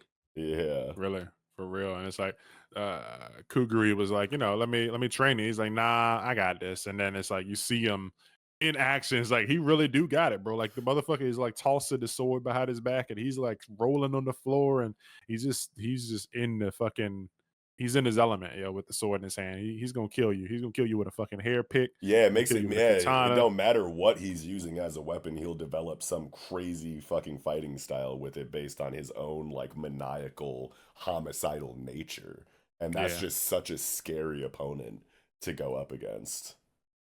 Yeah, and the last week the chapter ended with Chihiro saying, "Don't worry, I promise to get you back." So I was wondering about that. So I think I was saying that I think it's because he plans on like leaving her, and it looks like it confirmed that. Where basically, I'm guessing Chihiro, he charges him or whatever, and they go into the elevator, and then he cuts the ropes for the elevator, causing it to fall, and he left her up there. So Chihiro and Hirohiko are leaving, and she remembers, don't worry, I promise to get you back. And she's like, well, fuck, you're leaving me here? So Yeah, didn't you say niggas were on the way? Like, what you mean? You gonna get me here? You just bounced, and the niggas are afoot. yeah. And then like they do pull up, and she's like clicking the button, click, click, click, click, click. She hits the button like 5 times, and what's his name, Ro? Yeah, yeah. That's the trust that, you know, fucking Chihiro had in the Masumi, you know what I'm saying, to know that they were going to be right there, you know, when Yeah. they needed to be, you know what I mean? Like that was a The really cool. professionals. Yeah, you know, like these are pros, you know what I'm saying? Like the Masumi got this, and here's Ro. Boom, what's up? Let's go. We got places to be, things to see. It's just crazy because like all these guys showed up, and then he shows up, and then next panel they're all on the ground dead. Yeah. He's like, yeah, we got places to Yeah. go, man. Oh yeah, you see him That's how like you do walk an out, off-screen and she fight. she stands there for a second. He walks back in. It's like, damn, Ro's cold. He don't got a splash of blood on him. Like, how did you Yeah. how did you kill these niggas, bro? Bro, yeah, The did sheer he, aura. Yeah, bro, he or walked out death. the elevator and ended them, yeah. Yeah. Yeah. Aura of death is crazy, but yeah, nah, this is another banger chapter. Those bad guys came because they were trying to break my seal. It was our teacher. Wait, it's my fault. Our teacher was killed, and he's like, nope, absolutely not. These guys are to blame. We're the ones who fucked up or whatever. But he's all in on redoing this seal or whatever. And what was this? There's a lantern. The hotel is enclosed in an enormous barrier. We got some more, power system stuff. Mm-hmm. The only thing we need for the seal is a key. The hotel is enclosed in an enormous barrier. The building is imbued with ensures complete privacy. Every barrier has a lantern that powers it. At this hotel, it's installed on the roof. So that means if we see more barriers in the future, which we probably will, there's going to be more lanterns, kind of like the totems or whatever, like the stakes that they drive in the ground in JJK for barriers. Cool that like they have a thing, like a familiar object that like we'll likely see again with lanterns. And I wonder if there's going to be like different styles of lanterns, like some guy personalizes his barrier lanterns to look a certain way or whatever, or if it's always just going to be like a similar thing like this. But yeah, fucking this scene where they're fighting and flipping an elevator, raw, love it. Yeah, movie. so And you can even see like that the fucking elevator door is still open, so like they're falling at high speed. You can see that they're like fucking flipping through like floors or whatever, and then they crash. That was such a good detail too, to have the door open so that you can really see the momentum of the fall. It like does a lot to kind of like drive the feeling of the falling home for the audience. Yeah, like because no one knows what he's doing with all these action sequences. My lord, they're beautiful. Yeah. Yeah, and then fucking was this Hirohiko's like blocking his arm. He's blocking like Chihiro's arm with the fucking sheath of the blade, and also stopping the blade with his foot type shit. Yeah, dude, that shit is fucking sick. Like, bro, how are you like breakdance fighting in a falling elevator with the sword? Like, right, like you got crazy. NASA zero-G training that we don't know about. Like, how the fuck do you know how to do this, bro? Like, it's because Kagurabachi runs on the rule of cool. Nah, seriously, this is very like, reintroduction of 90s cool. You know what I mean? Like that whole thing kind of like died like, around like mid 2000s. You know what I mean? Like, because they Matrix. The Matrix was like, Yeah, The Matrix was like what really brought, 90s cool to the forefront.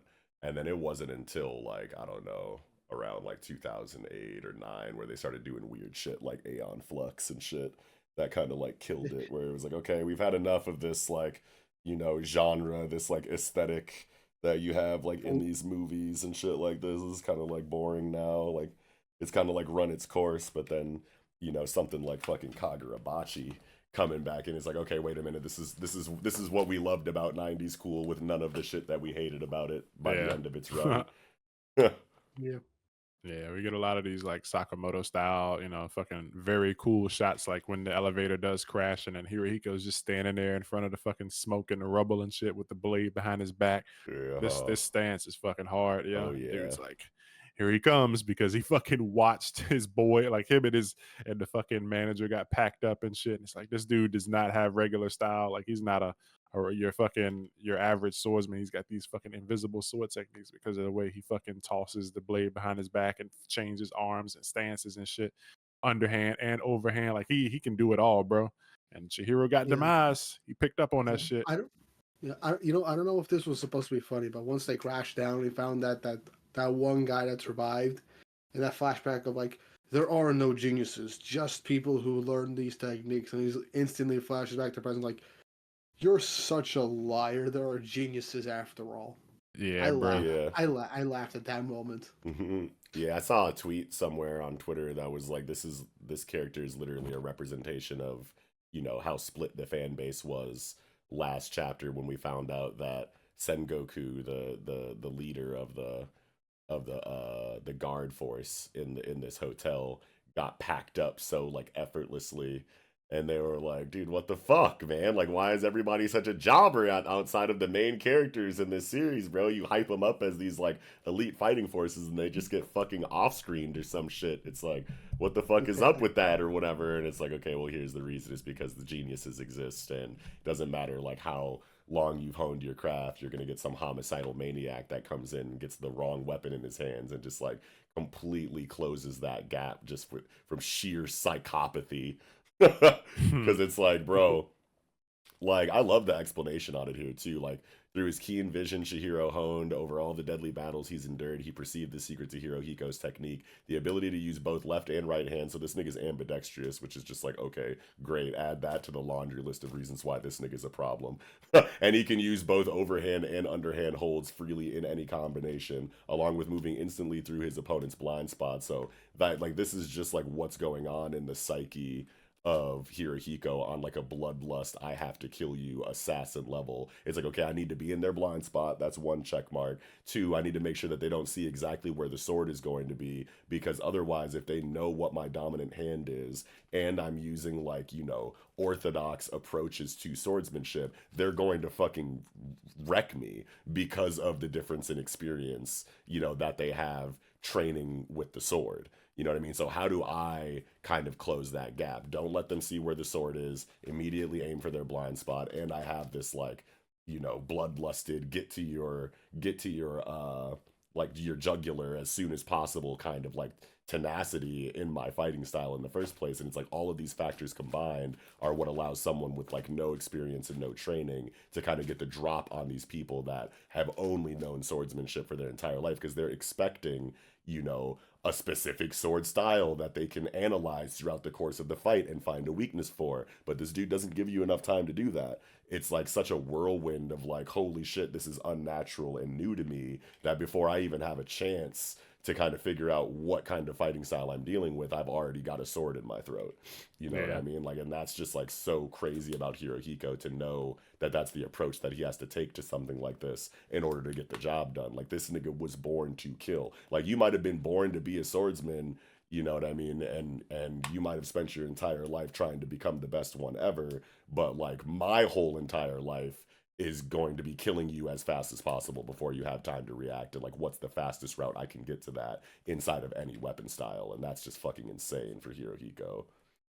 It's crazy to like think about all that shit, and then like he also had sorcery, like he was doing the paper thing, whereas Yeah, like he was firing off. There was just more things to fuck with, like your blind spots and stuff. Like he would cover your vision with this paper and fucking use it to cut you and cut other people and fucking just blind you so he can sneak around you. And it's like even without his fucking sorcery, he's still just that fucking deadly. Like he's probably even more deadly because now he's just like jumping at you with nothing like in between you and him, and he's fucking moving through the shadows and tossing the blade behind his back. You can't see where his sword's coming from, but Chihiro's just different, and he does the fucking EI white purity. So he tries to fucking go for that super murder, and dude even dodges that. Like the dude's a fucking monster, and he fucking Hirohiko is like truly ferocious. I like it. It's yeah, like, bro, you're scary too, bro. Like you're terrifying.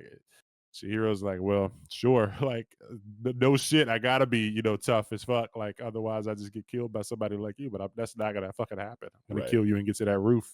Yeah, So banger chapter. And splendiferous. yeah, Iori, she looks like she is in the end deciding that she's gonna go with go through with resealing her memories with the contract. I feel like it's not gonna happen now. Yeah, for some reason it's not going to. Yeah. It's interesting that all this is going on, and like I was saying with about Samura's abilities. I think it's like a camera that's on, but he's just like not watching because like his daughter's in danger right now. So like you should probably Yeah. pull up and save your daughter. But I feel like it's just you're not always watching the camera that's on your fucking doorbell, but it is there. So like if something specific happens, like if somebody pulls the blade, then it's like, somebody's on your porch. And other than that, it's like he can't even imagine anyone, knowing he has a daughter. So he's probably just not really watching his daughter like that. Father of the Year award, by the way. Yeah, What are you doing, buddy? You should be here. right. The daughter's in danger. Yeah. Yeah, like imagine if she would have got cut, bro. Like, oh Right. man, You saw your got daughter. revenge, like repentance murder on your mind too much, bro. You fumbling the bag. That's not even what you should be doing right now. You should be Yeah. trying. But I mean, he doesn't Yeah, I remember mean- her either, right? Yeah. No, he doesn't remember her. Yeah, I'm No? pretty sure. No, Okay. it says he's Yeah. forgotten you too. Yeah. Okay. And that, for an extra precaution. Yeah, but I could definitely see it being a thing like later down the line where Samura like he says like we get some like fucking inner monologue shit where it's like I never truly forgot about my daughter or something like who could or something Yeah, I can see like deep that. down. Yeah, like he was Yeah. supposed to forget, but I feel like at the end of the day, like he still actually does remember, or maybe he remembers in his final moments or something. But I don't know. I mean, because there's maybe not. I was gonna say there's got to be a reason he's watching like the area that she's in, but I think the eyes are just all over Japan, not just like I think that's in what was implied. yeah. But yeah, good chapter. Bangers as usual. Cinema. Real Yep. Guess we'll cinema.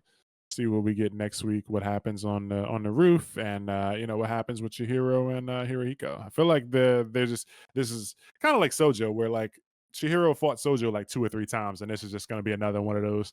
He's going to fight Hirohiko, 2 or 3 times. I definitely don't think fucking Hirohiko's dying here, but something might happen. Yeah, I mean they're setting him up to be a more clear rival, so I don't think he's going anywhere after this arc. Yeah, because he's got to get himself locked in and then use the sword, and he does not look like he currently has the what was it, Kamiyuri? Was it? I forget Yeah, the sword that he had. Yeah, But I think it is Kamiyuri, yeah. yeah, so he doesn't appear to have it right now. But is what it is. I guess at some point we'll see him use it again, and that'll be a fun fight. But I think I'm spent on this chapter. What about you, Weep? I think I'm good. Okay, Knots. I'm also good. All right, that is going to do it for Kagurabachi chapter 68, Metamorphosis. Now, normally this is when we discuss our favorite chapter of the week, but before that, we just finished talking about Kagurabachi and a new volume cover dropped, and so we got to talk about that for a minute. Fire. Yeah.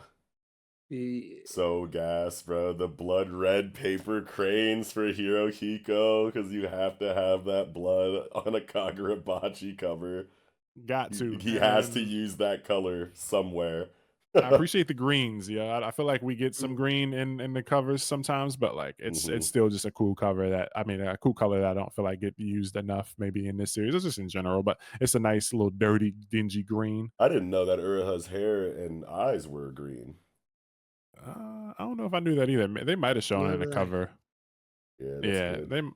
they might have shown it, but yeah, this is the start of the swordsman assassination arc volume cover. So we got Uraha and Samura standing off, and both about to Yeah. do their EI thing, while fucking Chihiro and Hirohiko, our new Joker Mahito swordsman character, just kind of having the time of his life, falling and Yeah. shit. So very I, cool cover. I love the position and like placement of Samura and Uraha as kind of like an interesting juxtaposition to show like, you know, Samura on the bottom. Like it's like a good versus evil like relationship considering what happens like in that arc where Yeah. Samura is the one that like murders Uraha and like Samura's on the bottom on the evil position and Uraha's like above in the good position and he's just like up top because he's like murdered and went to heaven. Yeah, Yeah. they got a little yin and yang Little going on. yin and yang action going on. Yeah, that's what I was fucking looking at. I don't know why I couldn't remember yin and yang. I was trying to find There's that. there'd be a lot of stuff that these like, hiccups. There'd be a lot of stuff that these manga could be like putting into their stuff. So like you look at it, and it's like, oh yeah, yin and yang. But there's also like 30 other things that they had in mind when they made it. So it's like, Yeah, yeah, this is dope. so But good. yeah, love the cover. Mm. Moving on. Unless you had anything else to say, Weeb, about that cover. No, you guys said everything that needed to be said, actually. Okay, tight shit. All right. Moving on to my favorite chapter of the week. Me personally, I'm gonna go ahead and say it was Gachi because the fucking Giver Folo thing, two gas, that explosion, two gas. Lots of other good chapters, but that did it for me. What about you, Knox? You beat me to it. I was gonna say Gachiakuta as well. Oh, okay. But I mean my You don't have to, second favorite chapter. huh? Oh, like just to like say something different, like just so that we don't Yeah. have like the. Well, I mean, we have the exact same chapter of the week. But You don't have to be I'm different, not gonna baby. change it. I'm not gonna change it. Yeah. Gachiakuta is my favorite chapter, but like second favorite chapter is probably Centuria for me. Okay. Giving a big strong shout out to Centuria. I mean, it was a big, the chapter ended with a boom. So yeah, it's Yeah, a money bag chapter right there. yeah. What about you, Weep? Chapter of the week? Oof, this is a tough one. I actually liked almost. I liked a lot of these, but let's see. I think I might go with Ichi just for the fact that I like the significance of this chapter and the Scars' decision, getting into her character more, and how much Okay. she appreciates having Ichi around and doesn't want to screw him over with the prophecy and everything, putting her own life on the line. Okay. Yeah. So that is two for Gachi / Centuria and one for Ichi. So you guys heard our chapters of the week. Now, just looking at some of the top comments from our last episode, I wanted to address some of them and respond vocally.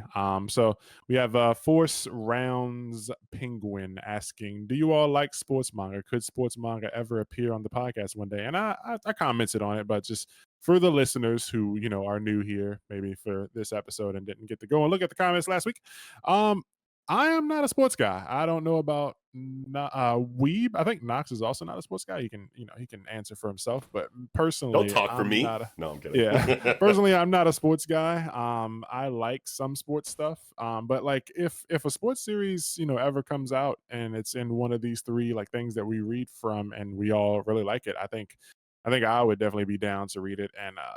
And in that comments, I said that I plan to read Ippo on a manga reading live stream. So keep an eye out for that because that's a big deal reading Ippo because that's just like a million chapters. But yeah, Knox, what do you think about sports?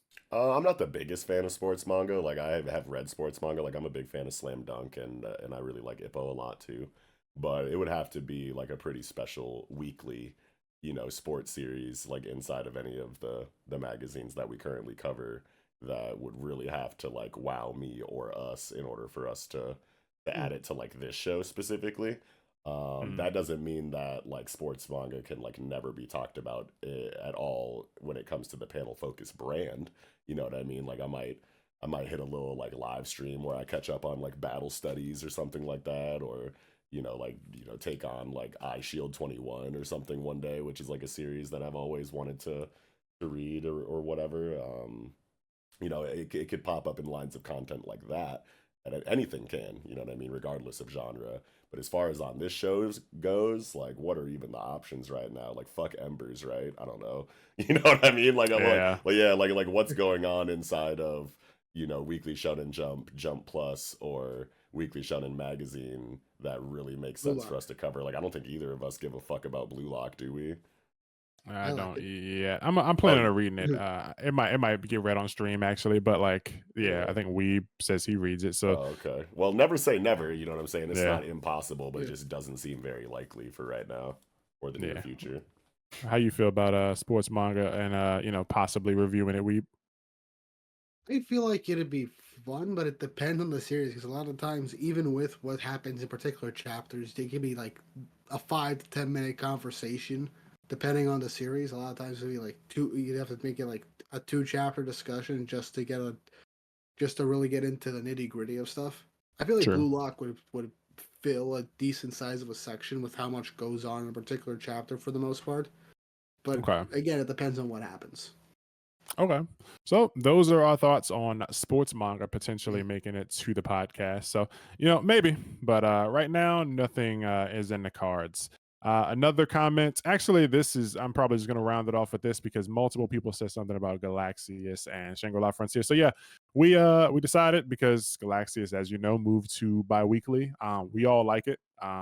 And it's just unfortunate that we had to swap it out, but we all feel strongly about Shangri-La Frontier as far as I know, and it's a series that um, some of us have been reading for a long time, some of us haven't, but hey, hopefully some of you newer folks or some of you people who've been following us for X amount of weeks or whatever, just pick up the manga and check it out because we think Shangri-La Frontier is really good and worth being here and talking about. It's got a lot of gaming stuff that a lot of other gaming manga don't really do, so I think it's Yeah. interesting and worth talking about. Yeah, And if at you the end got of the day, thoughts. like, this is a weekly, review show. You know what I mean? So we want to try our best to keep all of the series that we are going to be talking about every episode. We want to make sure that they're on a weekly schedule. You know what I mean? And as Yeah. good as Galaxius is, Shangri-La Frontier is going to have consistent chapter updates every week for us to talk about on the show.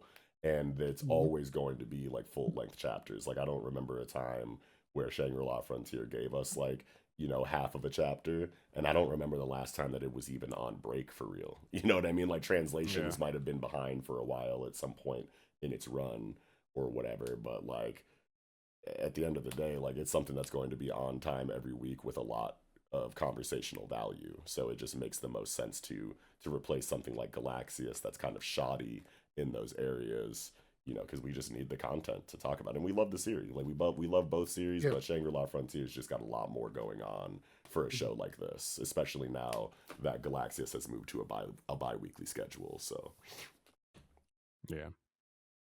Any thoughts or comments, Weeb, on that?